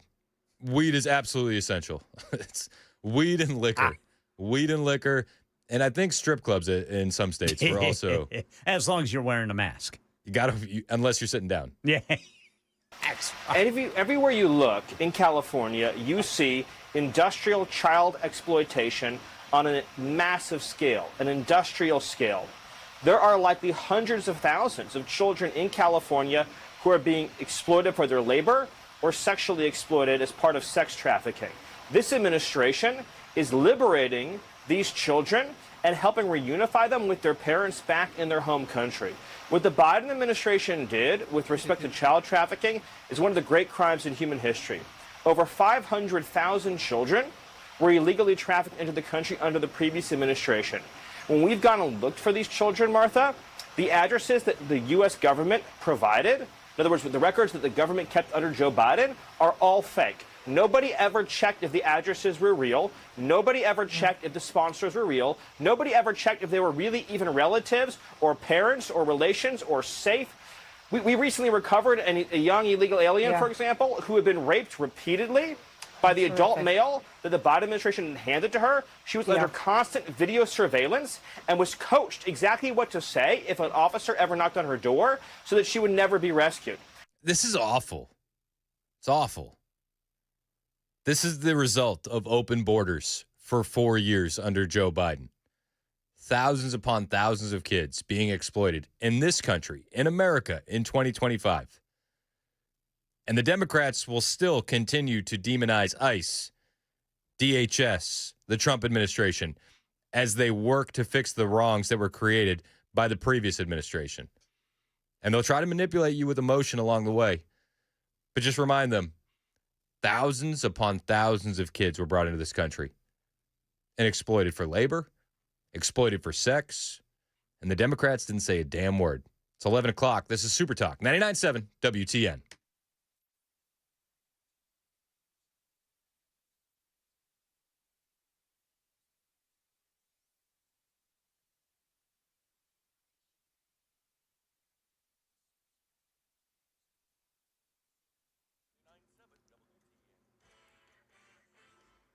Eleven o'clock on the dot. I'm Ken Weaver with your top stories. Heat, humidity, and some pop-up showers and thunderstorms again today. Full forecast coming up in 5 minutes.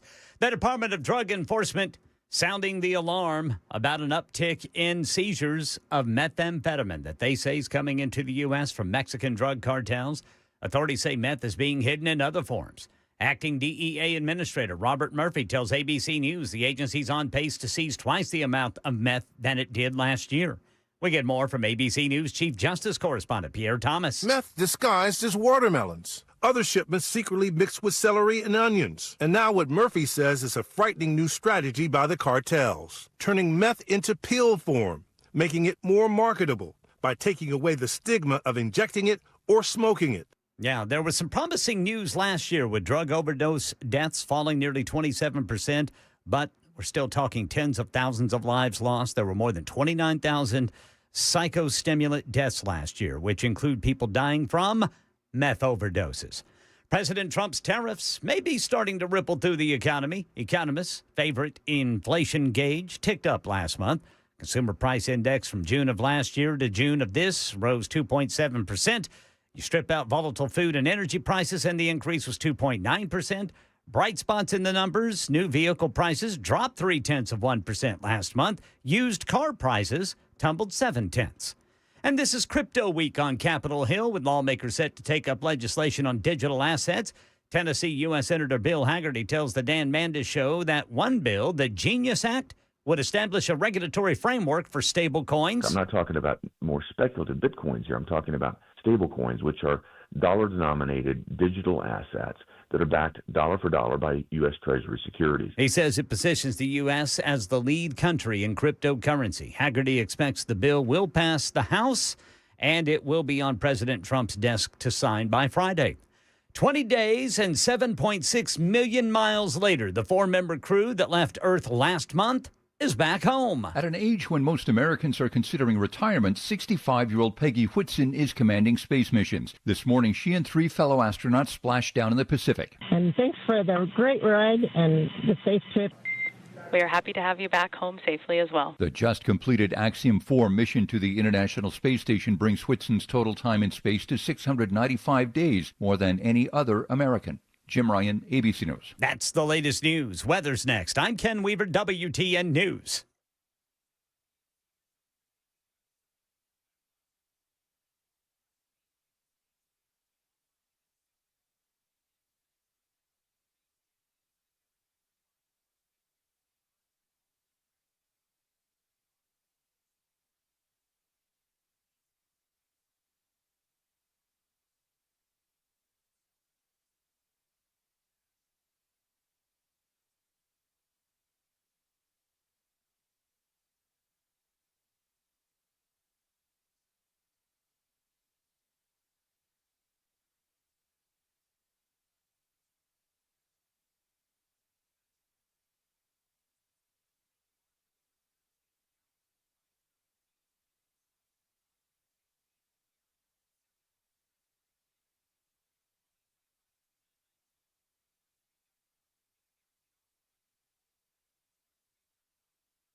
It's 11:05 on Super Talk 99.7 WTN. Hey, how are you? I'm Chris Hand. Show's brought to you by our friends at Better Water LLC, water filtration systems, water softeners, betterwater.com. We've been talking about immigration enforcement in this country. The left up in arms. How could ICE raid a farm? Oh, it wasn't you weren't growing fruit or avocados. No, you were growing weed.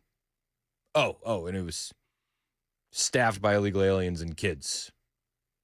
Got it. Oh, and one of those illegal aliens was a child molester. Got it. That's what they're upset about today. 615-737-9986 if you want to join the show. Steven is on the road, wants to talk about illegal immigration. What's up, Steve? Hey, brother. Hey, Chris, how is it today, man? Man, we're good. How are you doing? Hey, good. I was just listening to you on this, how they're, hopefully we can get bills passed where they're preventing companies, from hiring these illegals. And I was just thinking, I don't want to say the company that I work for, but I'm a truck driver. I've been out here for 5 years now, and I've seen a lot of, I don't want to say illegals, but just people from other countries. I don't know what their status is, but the company that I work for just recently sent out messages and to let everybody know that at the end of this month, everybody has to take an English proficiency test. Let's and, go. For road signs and things like this, to where if you don't speak English, if you can't read the signs, and if you can't speak English and pass this test, you're put out of service. Yep. So that's great. But I'm thinking nationwide, this would help along with the jobs thing, because if you're going to go fill out an application, it has to be all in English. Yeah. And if you don't speak English, then you have to be on some kind of waiting list for jobs.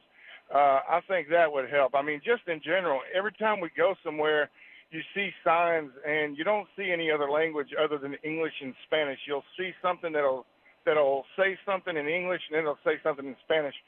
I think we need to take the Spanish out. We don't need to be pandering to people that speak Spanish. Things need to be changed. I think 7 years is a long time. It's too long to become a legal person in this country. Maybe they should knock that down. I would even say 3 years is long enough. But the main thing is, before you even come in here and try to get into this system and try to work or do anything, you should have basic English knowledge. Yep. And by the end of that 3 years, you should be able to pass an English exam just like somebody that's graduating high school or something. The language barrier, if we can knock that out and get rid of that, it's going to fix a lot of stuff, man. There's a lot of people in the middle of transitioning through that. But eventually, if we can pass that law and knock that out to where, no, you don't. Well, Trump did recently do an executive order to reinforce the requirement. There is a federal law that mandates commercial vehicle drivers have to be able to read and speak English sufficiently to converse with the public. So the law's on the books. It's just about enforcing it.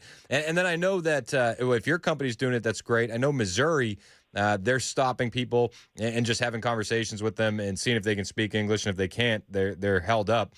I think that's going to make a big difference just for the nationwide truckers. You know what I mean? If you got to go through Missouri and you're going to get stopped and questioned, it's going to change the calculation on how you're doing business, not just for the driver, but for the company as well. Yeah, well, it's a safety issue for us because we're on the road carrying 80,000 pounds going down the road, and if you can't read signs and you don't know what this is telling you or the warning signs, that's a safety issue, man. You're killing people, and I'm sure it's happened. So I'm glad to see that. But I think for every business, whether it be a factory worker or whatever you are, when you come to fill out an application, whether it be online or in paper, it's English. Yep.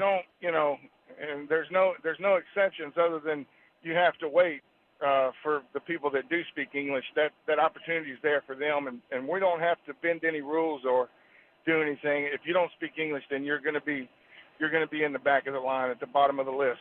Yep. Amen. I'm with you, Steve. I appreciate the call, man. 615-737-9986. If you want to join the conversation, that's 615-737-9986. Tom Homan sat down for a conversation with a Politico reporter, and just judging from Tom Homan's facial expressions before I listened to this just dropped. I haven't heard it yet. But just judging from Tom Homan's facial expressions, he's not very impressed with the line of questioning from the Politico reporter. I can glean a lot of how this conversation is going to go just because of how Tom Homan looks annoyed before I've even heard the video. So I want to listen to this together. Tom Homan versus a Politico reporter. You've seen this one before. She used to work for NBC.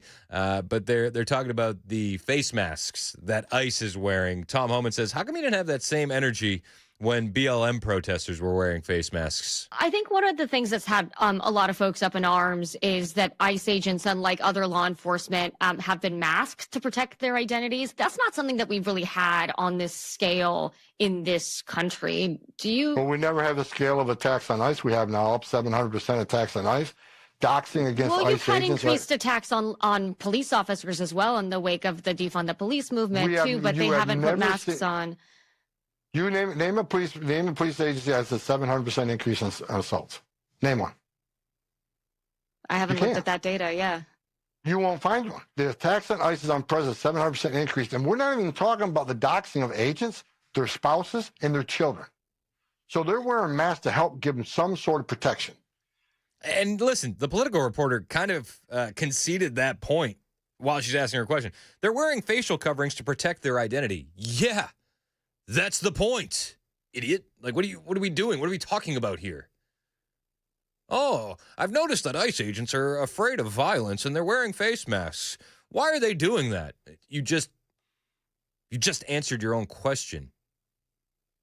Does she not? She doesn't get it. She doesn't get it. But when the same people that are complaining about ICE wearing masks, have they ever said anything about BLM protesters wearing masks? Well, I mean, that leads me to the question that, like, do you have concerns that it... Let me answer, though. Let me answer. Yeah, okay. Did they ever say anything about the mass protesters that became criminals on college campuses that threatened Jewish students and took over buildings, destroyed property? They were all wearing masks. Did anybody pass legislation saying they can't wear a mask during a protest? No. We're talking about law enforcement officers. I think there are a lot of people who are upset about that, but... You can tell she was not prepared for that, and she should have been.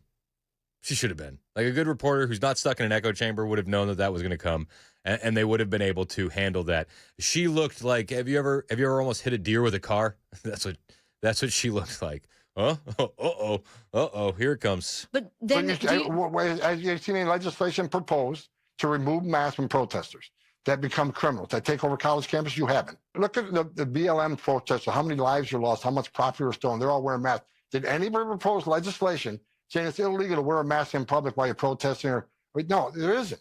This is attacking ICE officers. The Democrats want to vilify men and women of ICE and boards. And I said from day one, when President Trump won office and I came back and said, now the vilification starts. Yep. Right now, it's the racist ICE, the racist board for simply enforcing the law to deal with the repercussions of Biden administration's open borders, where millions of criminals and public safety threats were released in this country. So I support ICE wearing masks. They're still wearing insignia. They got HSI, ERO, or FBI, DEA, but there needs to be some level of protection because the tax is unprecedented. 700%, for God's sake. It's insane. And we've seen the ambushes at the Texas detention facilities for migrants. We've seen ambushes. We saw an agent get shot in the neck, going to survive.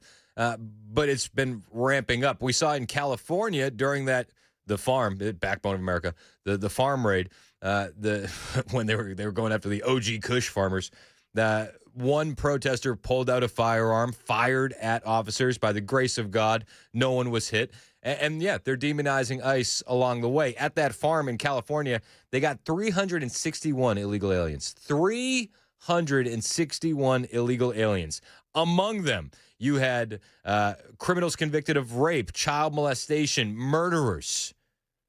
But ICE are the bad guys because, the scary masks. They're disappearing people. Immigration's Customs Enforcement apprehended 361 illegal aliens during the weed farm raid last week, including many criminals convicted of rape, child molestation, burglary, DUI. This is all according to DHS. Oh, this is not true. It is. It is. The weed farm raid, which some Democrats politicians have lashed out against, is a case of ICE performing raids on families that have been here for years picking our food, included the apprehension of 361 illegal aliens. In addition, there were 14 children. Yes, again, you have convicted rapists, convicted child molesters working alongside children who have I mean, for all points, for all intents and purposes, these are nameless, faceless children. Nobody knows that they're there. Nobody knows who they are. They're not going to be able to call police. They're not going to be able to let anybody know that they've been a victim of a crime because they're going to be nervous that they're going to be deported. Like, they're being brutalized. It's awful. Awful. 361 illegal aliens were arrested.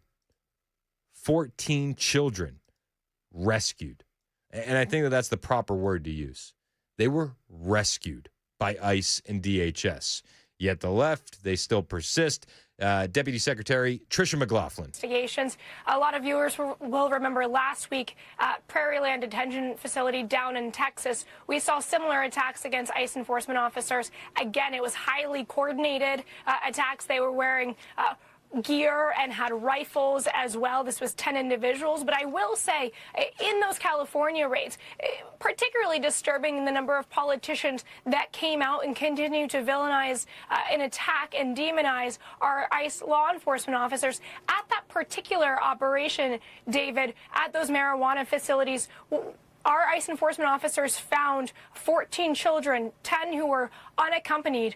They were likely being exploited, potential slave or forced labor, potential child and human trafficking. So this is something that is incredibly disturbing. It goes far beyond politics.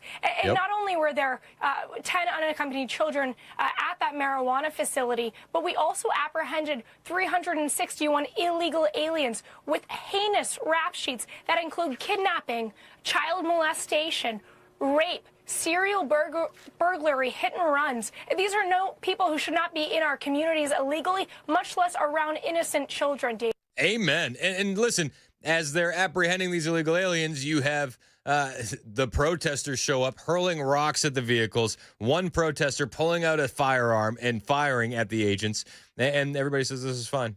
This is okay. It's ICE that are the bad guys. ICE are the bad guys. Trump saw that. He saw what they were dealing with at that California weed farm, backbone of America.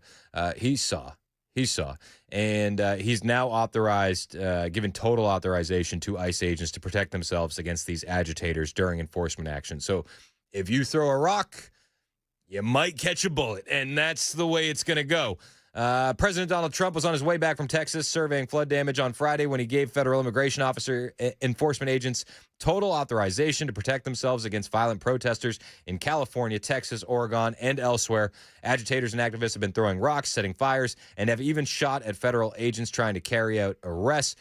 He posted a True Social saying, "I'm on my way back from Texas and watched in disbelief as thugs were violently throwing rocks and bricks at ICE officers as they were moving down a roadway in their car and or official vehicle. Tremendous damage done to these brand new vehicles. I know for a fact that these officers are having a hard time with allowing this to happen and that it shows such a total disrespect for law and order. Therefore, I'm directing Secretary of Homeland Security Kristi Noem and Border Czar Tom Homan to instruct all ICE, Homeland Security, or any other law enforcement officer who is on the receiving end of thrown rocks, bricks, or any other form of assault to stop their car and arrest these slime balls using whatever means is necessary to do so. I am giving total authorization for ICE to protect itself just like they protect the public.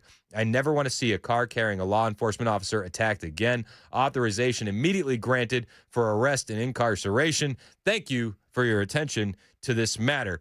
Again, a lot of this violence that we've been seeing has been nonstop. Portland is still under siege. California is an absolute train wreck. And in Texas, we're seeing sophisticated, targeted ambushes being set up. Yeah, I think that it's appropriate at this point to say, you throw a rock, you may catch a bullet. I think that's fair. I think it goes along the lines of play stupid games, win stupid prizes. It's 11:20. This is Super Talk 99.7 WTN.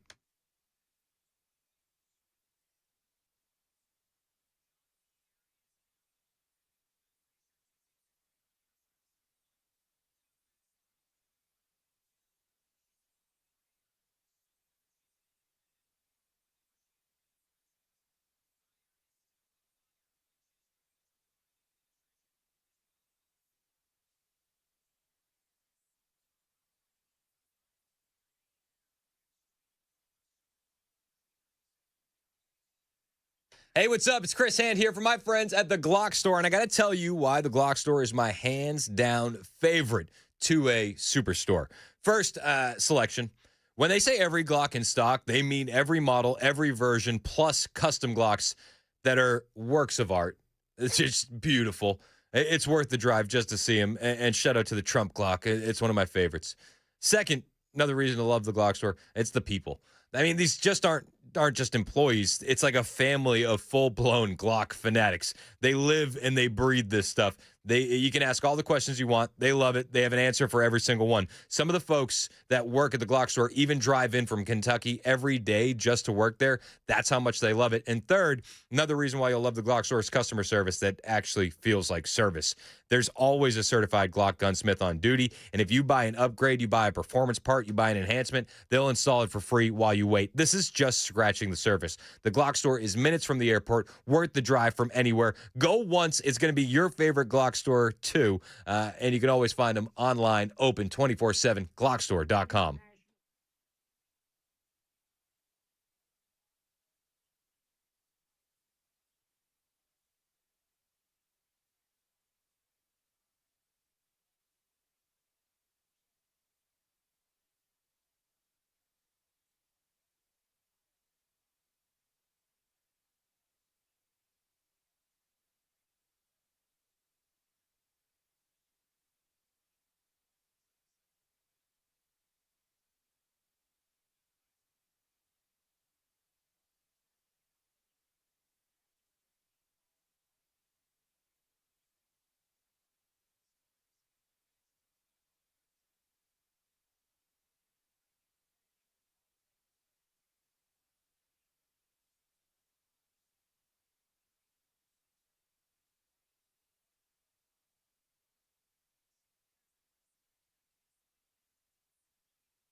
Well, right now in New York and New Jersey, people have died in massive flooding there, and it looks like there could be more on the way. Meth is showing up in the U.S. in different forms, and the DEA has seized more of it this year over last year. We'll go over those numbers for you and the danger coming up at 11:30 on Super Talk 99.7 WTN. That's Ken Weaver in the newsroom. My name is Chris Hand. It's 11:25 on Super Talk 99.7 WTN. The flooding in New Jersey is insane. Have you seen that? Yeah, man. Dude, the videos are wild.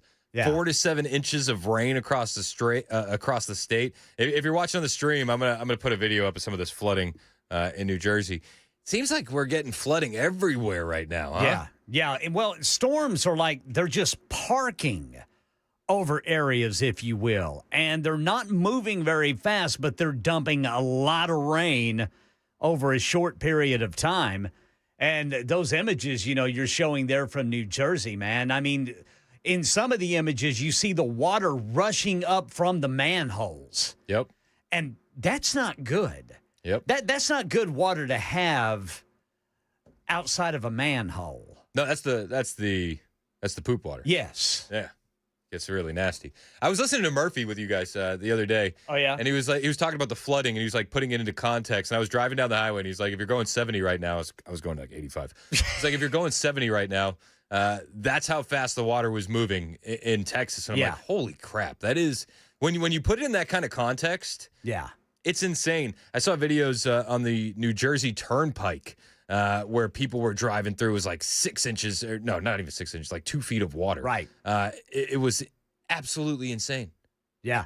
Yeah, one lady, she had her Jeep commandeered by authorities there in New Jersey. They said, ma'am, we need your Jeep. We got to go rescue people. Well, in that kind of and flooding, she gave it up. But in that kind of flooding, like, we always hear, turn around, don't drown. Right. But when you're on the New Jersey Turnpike, where do you go? Where do you turn around? Like, okay, well, which way do I go? Yeah, exactly. You know what I mean? Like, you're between a rock and a hard place at that point. Turn around, don't drown doesn't exactly apply. No, I guess you got to abandon the vehicle, man. Is that the safer move? Well, swim for it?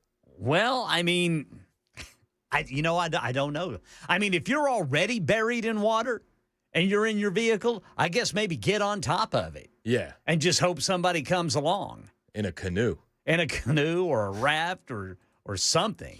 I mean, but you're right. I mean, where do you...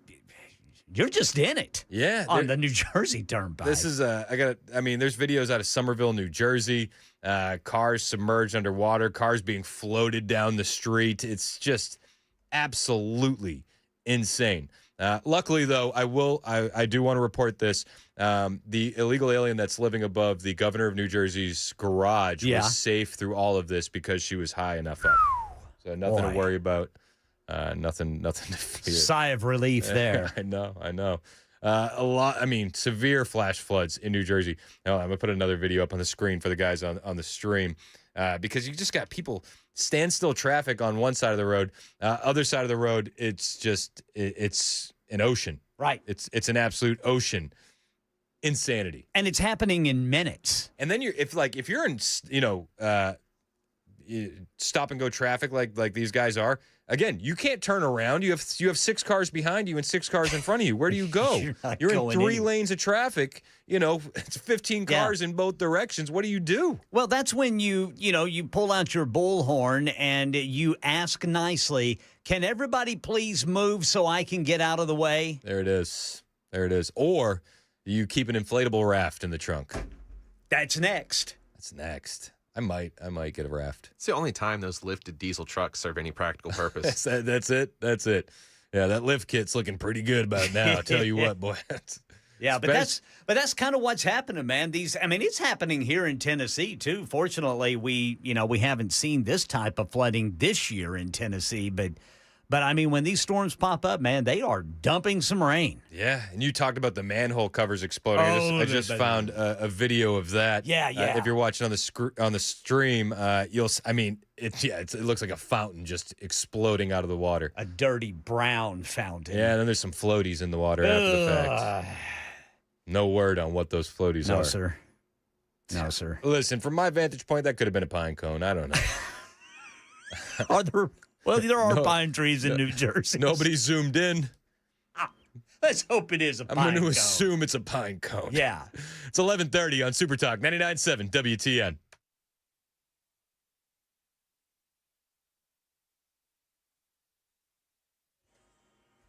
I'm Ken Weaver with your top stories. Heat, humidity, pop-up showers and thunderstorms today in Middle Tennessee. Got the full forecast in 5 minutes. Right now in New York and New Jersey, people have died in massive flooding there. This is New Jersey Governor Phil Murphy. Last night we got crushed, not just here in Berkeley Heights, but in this part of the state in particular.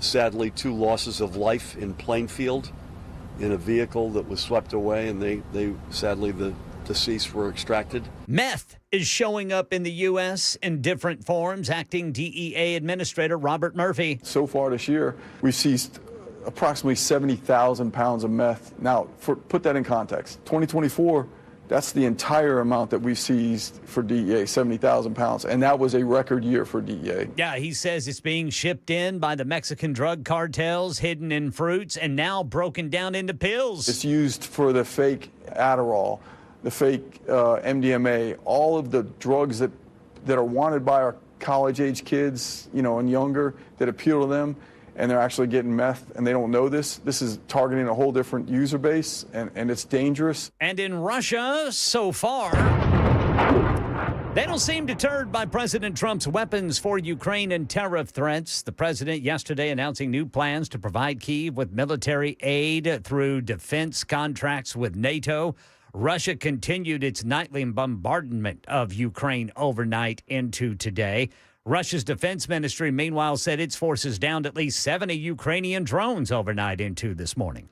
That's the latest news. Weather is next. I'm Ken Weaver, WTN News.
$11:35, Super Talk 99.7 WTN. Hey, how are you? My name is Chris Hand. Show's brought to you by our friends at Better Water LLC. Water filtration systems, water softeners, you get those at betterwater.com. You can listen to the show anywhere. We're on iHeartRadio. We're on TuneIn. We're on the FM dial. You can watch the show as well. We're live on YouTube, Facebook, Twitter, Twitch, and now Rumble. Search 99.7 WTN on Rumble, and you can watch us there as well. Big fan about having us on Rumble.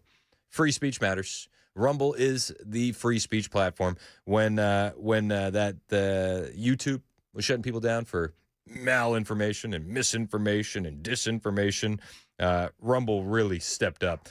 So shout out to Rumble. Glad that we're on that platform. Find us there. Search 99.7 WTN. 997 WTN. Now, without further ado, we do this every day at this time. It's the lightning round. It's the lightning round with Chris Hand. Yes, it's the lightning round. We're going to run through all the last-minute stories of the day. And we'll give you an opportunity for any last-minute hot takes you may have on subjects we talked about or didn't talk about. So without further ado, this is the lightning round. That's when you got to hit the light. There it is. Sam's working. He's working. All right, I got a first story in the lightning round. You ready for this? First story in the lightning round. Representative Corey Mills is getting evicted. Yeah, Congressman Corey Mills is reportedly being evicted from his D.C. penthouse for not paying rent for months. This is crazy. It's a crazy story. The management company claims that he owes $85,000. What? $85K. The monthly rent on this D.C. penthouse was $20,000, which is just ridiculous. Come on, man. It has to be the nicest place you've ever seen, right? Like, it has to be. I doubt it, though, because it's D.C. $20,000 a month. He received a non-payment notice in January with records indicating consistent late payments and several missed months since moving in. Daily Beast had the story. One thing that I found interesting about Corey Mills being evicted, and I didn't dig too deep, but I do know that a congressperson makes $174,000 a year. So if you math out the math, then this is without taxes, right? Like I'm not doing that. I'm doing napkin math. Anyway, napkin math tells me that $174,000 a year is $14,500 a month before taxes.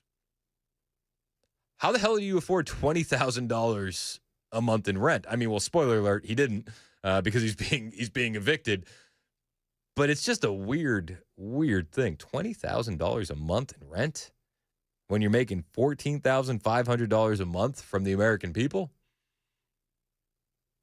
Let me in on the side hustle. What's the side hustle? I gotta know. All right, I got another story for you here in the lightning round. Death penalties back on the menu for 9/11 terrorists. Did you hear this? It's interesting. And I'm here for it. Wood chipper feet first. Anybody?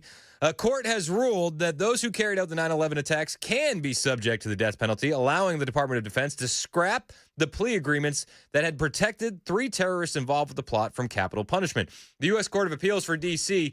ruled that the plea deals that were made for terrorists Khalid Sheikh Mohammed, Walid bin Atash, and Mustafa al-Hawasi in July 2024 during the Biden administration can be rescinded by the Pentagon. Yes, the Biden administration didn't want terrorists from 9/11 to be killed. And part of me is like, well, they're still alive? Well, don't you think that they should have done this a long time ago? I feel like they should have done this a long time ago, personally. But they're still here and kicking. 3 of them. The Biden administration wanted them to live off of your tax dollars for the rest of their life.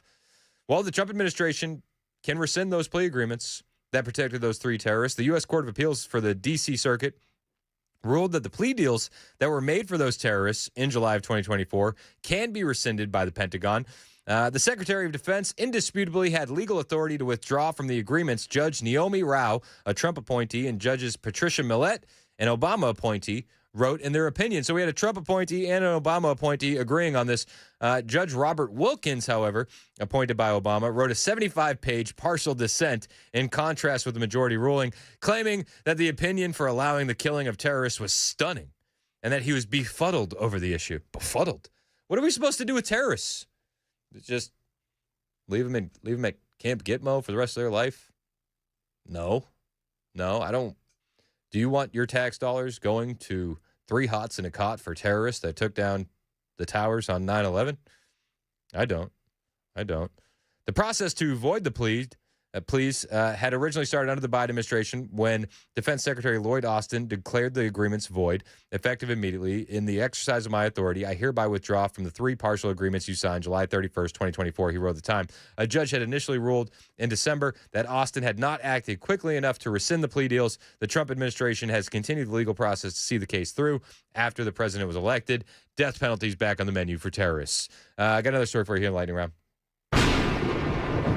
This one's wild. If you're watching on the stream, I want you got to see a picture of this guy before we even get into the story. Don't put it up yet. All right, just the picture of this guy.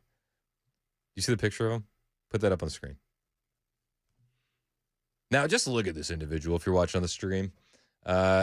Unhinged, unkept, has a bit of crazy eyes. And you can see if you're watching on the stream, it says may walk free. Without even knowing what crime this guy committed, does this look like an individual that should walk free? I don't think so. Listen to this report. Colorado. This is the headline. Of course, it's Colorado. Colorado transgender sex offender accused in child kidnapping attempt may walk free. Yep, the individual you're looking at on your screen on the YouTube stream is a transgendered sex offender who tried to kidnap a kid, and he may walk free. Transgender sex offender may walk free as prosecutors in Colorado are reportedly planning to drop the charges against him after the alleged kidnapping attempt of a child in 2024. The 18th Judicial District Attorney's Office told Fox 31 it is planning to drop the charges against the suspect, identified as 33-year-old Solomon Galligan, who was charged on a single count of attempted kidnapping, the outlet reported on Saturday. An image shows the suspect in the case. Robbie Starbuck has been all over this as well, saying this guy was caught on video trying to kidnap a little boy, and you're going to let him walk free? So the kid won't get justice? Colorado, am I right? When the initial incident happened in April of last year, the suspect was accused of entering a playfield at Black Forest Hills Elementary School in Aurora and trying to snatch up a little boy. The outlet noted that Galligan had previously been convicted of non-consensual grabbing, touching, or groping someone else's intimate areas. Video footage shows the moment the man entered the playfield and the children ran away from him because he looks like an absolute lunatic. And Aurora law enforcement said the man is a sex offender and his registry was linked to the Pueblo County Sheriff's Office. The Fox article continued. Following the arrest, Galligan went through a competency evaluation where he was later found incompetent, said the DA's office, and to Fox 31 in 2024. The DA's office said they are planning to drop the charges against the defendant, which is required by law when they are found mentally incompetent to stand trial. Make mental institutions great again. You can't let this guy on the streets. You can't. He tried to abduct a kid at a school. He's a convicted sex offender, and he's got the crazy eyes. No, let him go. In a social media post following the alleged abduction, journalist Andy No said that Galligan was transgender. The former cosmetology student started cross-sex hormones as far back as 2011. I'm sure that had nothing to do with the mental competency test. He was in Colorado. That's celebrated. Just wanted to add that. Breitbart News article explained that the old photos of Galligan appeared to show him wearing a light, powdery-like makeup. The suspected trespasser was spotted at a nearby Walgreens by a parent shortly after the incident, leading to his arrest. The report also noted that when officers approached Galligan, he reportedly claimed to be a victim of assault and asked them to take him to a hospital. He was later booked into jail on a $25,000 cash or surety bond. This lunatic may walk free. Democrats, man. Democrat runs. How about you? Yeah, I wouldn't. Lock him up and throw away the key. The New York Post, though, is reporting that the Colorado Democrat district attorney will be recalled for moving to dismiss these charges against the transgender sex offender who tried to kidnap a boy to school. Good. Finally, some sanity. A Democrat prosecutor in Colorado will be recalled for moving to dismiss those charges against the transgender sex offender accused of trying to kidnap a boy from a schoolyard. A local Politico told the Post on Monday the district attorney's office in the Colorado's 18th judicial district had said that they were planning to drop the charges. That's not. It doesn't. I don't know if that's going to go through. I think it's the crazy eyes at the end of the day. So the DA is going to be recalled. We'll see what happens as this case proceeds. I'll keep you updated on it for sure. Something I'm definitely going to keep an eye on. So I got another story for you in the lightning round. This one's all about MAHA, Make America Healthy Again. They had a big announcement yesterday. If you blinked, you missed it. But about 90% of America's ice cream has just come to an agreement to remove food dyes from their products. This is huge. Makes sense. Hang on one second. I got too many audio sources going on at once. Hang on. This is the dairy guys announcing this agreement that they've come to with RFK Jr. This is a great day for dairy, and it's a great day for Make America Healthy Again. I'm just overjoyed, to be honest with you. It's amazing. I want to thank Secretary Rollins, Secretary Kennedy for the opportunity to be here today to talk about the IDFA ice cream commitment, and to thank all the wonderful people. I see Dana Cole who put hours and hours into, as well as my team, in organizing this and planning this. So thank you so much. I mean, everybody's really excited, and you're going to get food dyes out of 90% of the ice creams in America by the end of 2026. It seems like a far way away, but we're going to blink and we're going to be here, and you're going to be like, whoa, where did 2026 go? And it's going to be like, hey, our ice cream's great again. Secretary Kennedy talked about the ice cream as well. You know, Larry, when we came in 6 months ago and we said we're going to get rid of the 9 petroleum-based synthetic dyes that are in our food that cause ADHD, that are associated with cancers and all kinds of a grim inventory of other health injuries, people laughed and they said we'd never be able to do it. But what happened today, which is the dairy industry has now made a commitment to get rid of all dyes by the end of 2026. And some of them are already taking action. Some of them already gotten rid of the dyes. We now have, with this contribution, with this commitment, we now have about 40% of the food industry that's already made that commitment. And 35% of the food industry had already gotten rid of the dyes. I mean, it's a really important thing to highlight. 40% of the food industry is already committed to removing the dyes.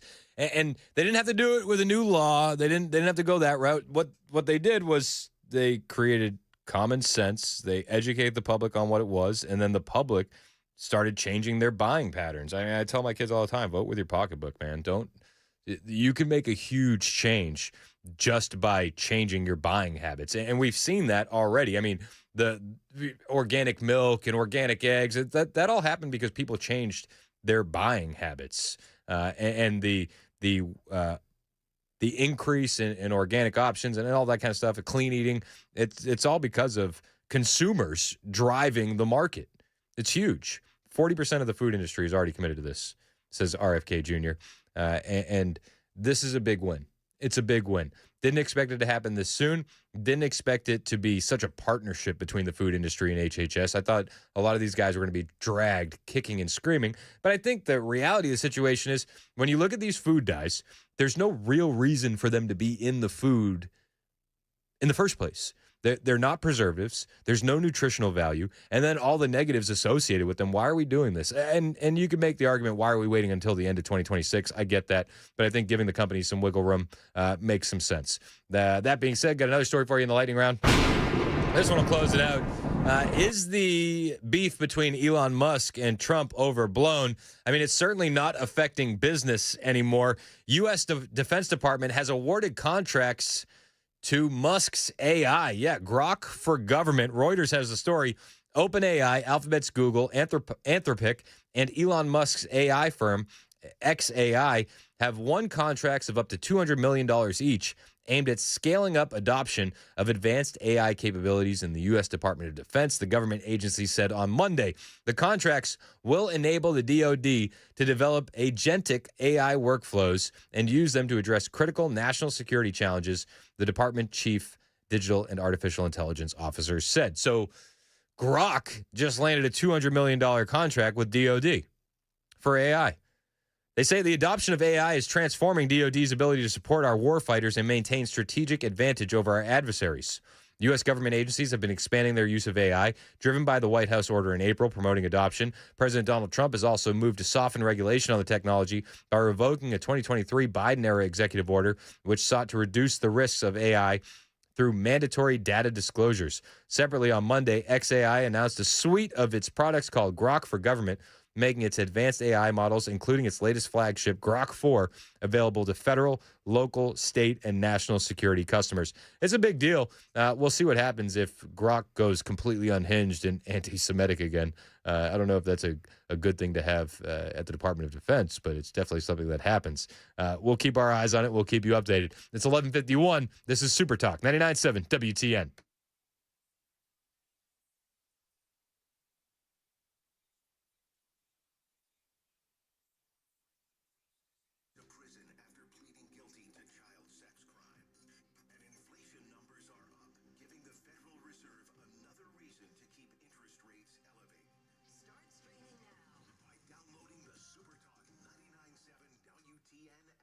Hey, what's up? It's Chris Hand here from my friends at Busy Bee Plumbing, Heating, and Cooling. You're going on vacation this summer. The last thing you want to do is come home to a massive mess. Water everywhere. Well, you don't want that plumbing disaster to ruin your vacation.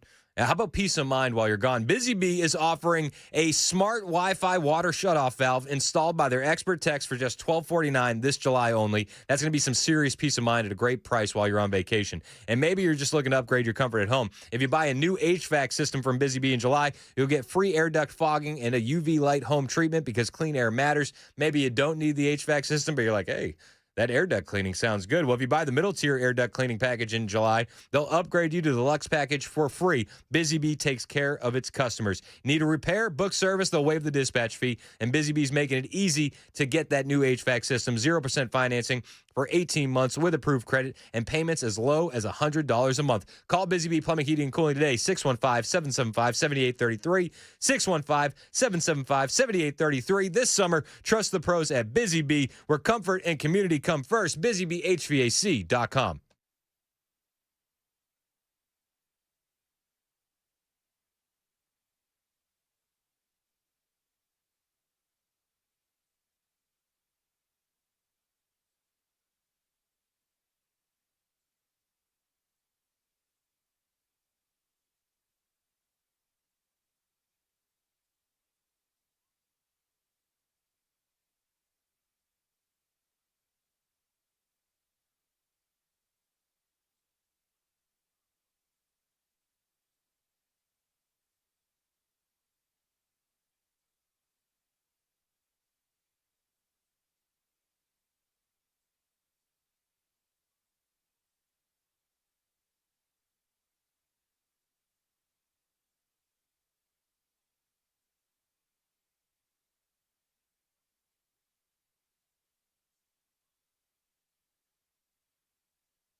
The Secret Service put the White House front lawn on lockdown this morning. We'll tell you why coming up at noon on Super Talk 99.7 WTN.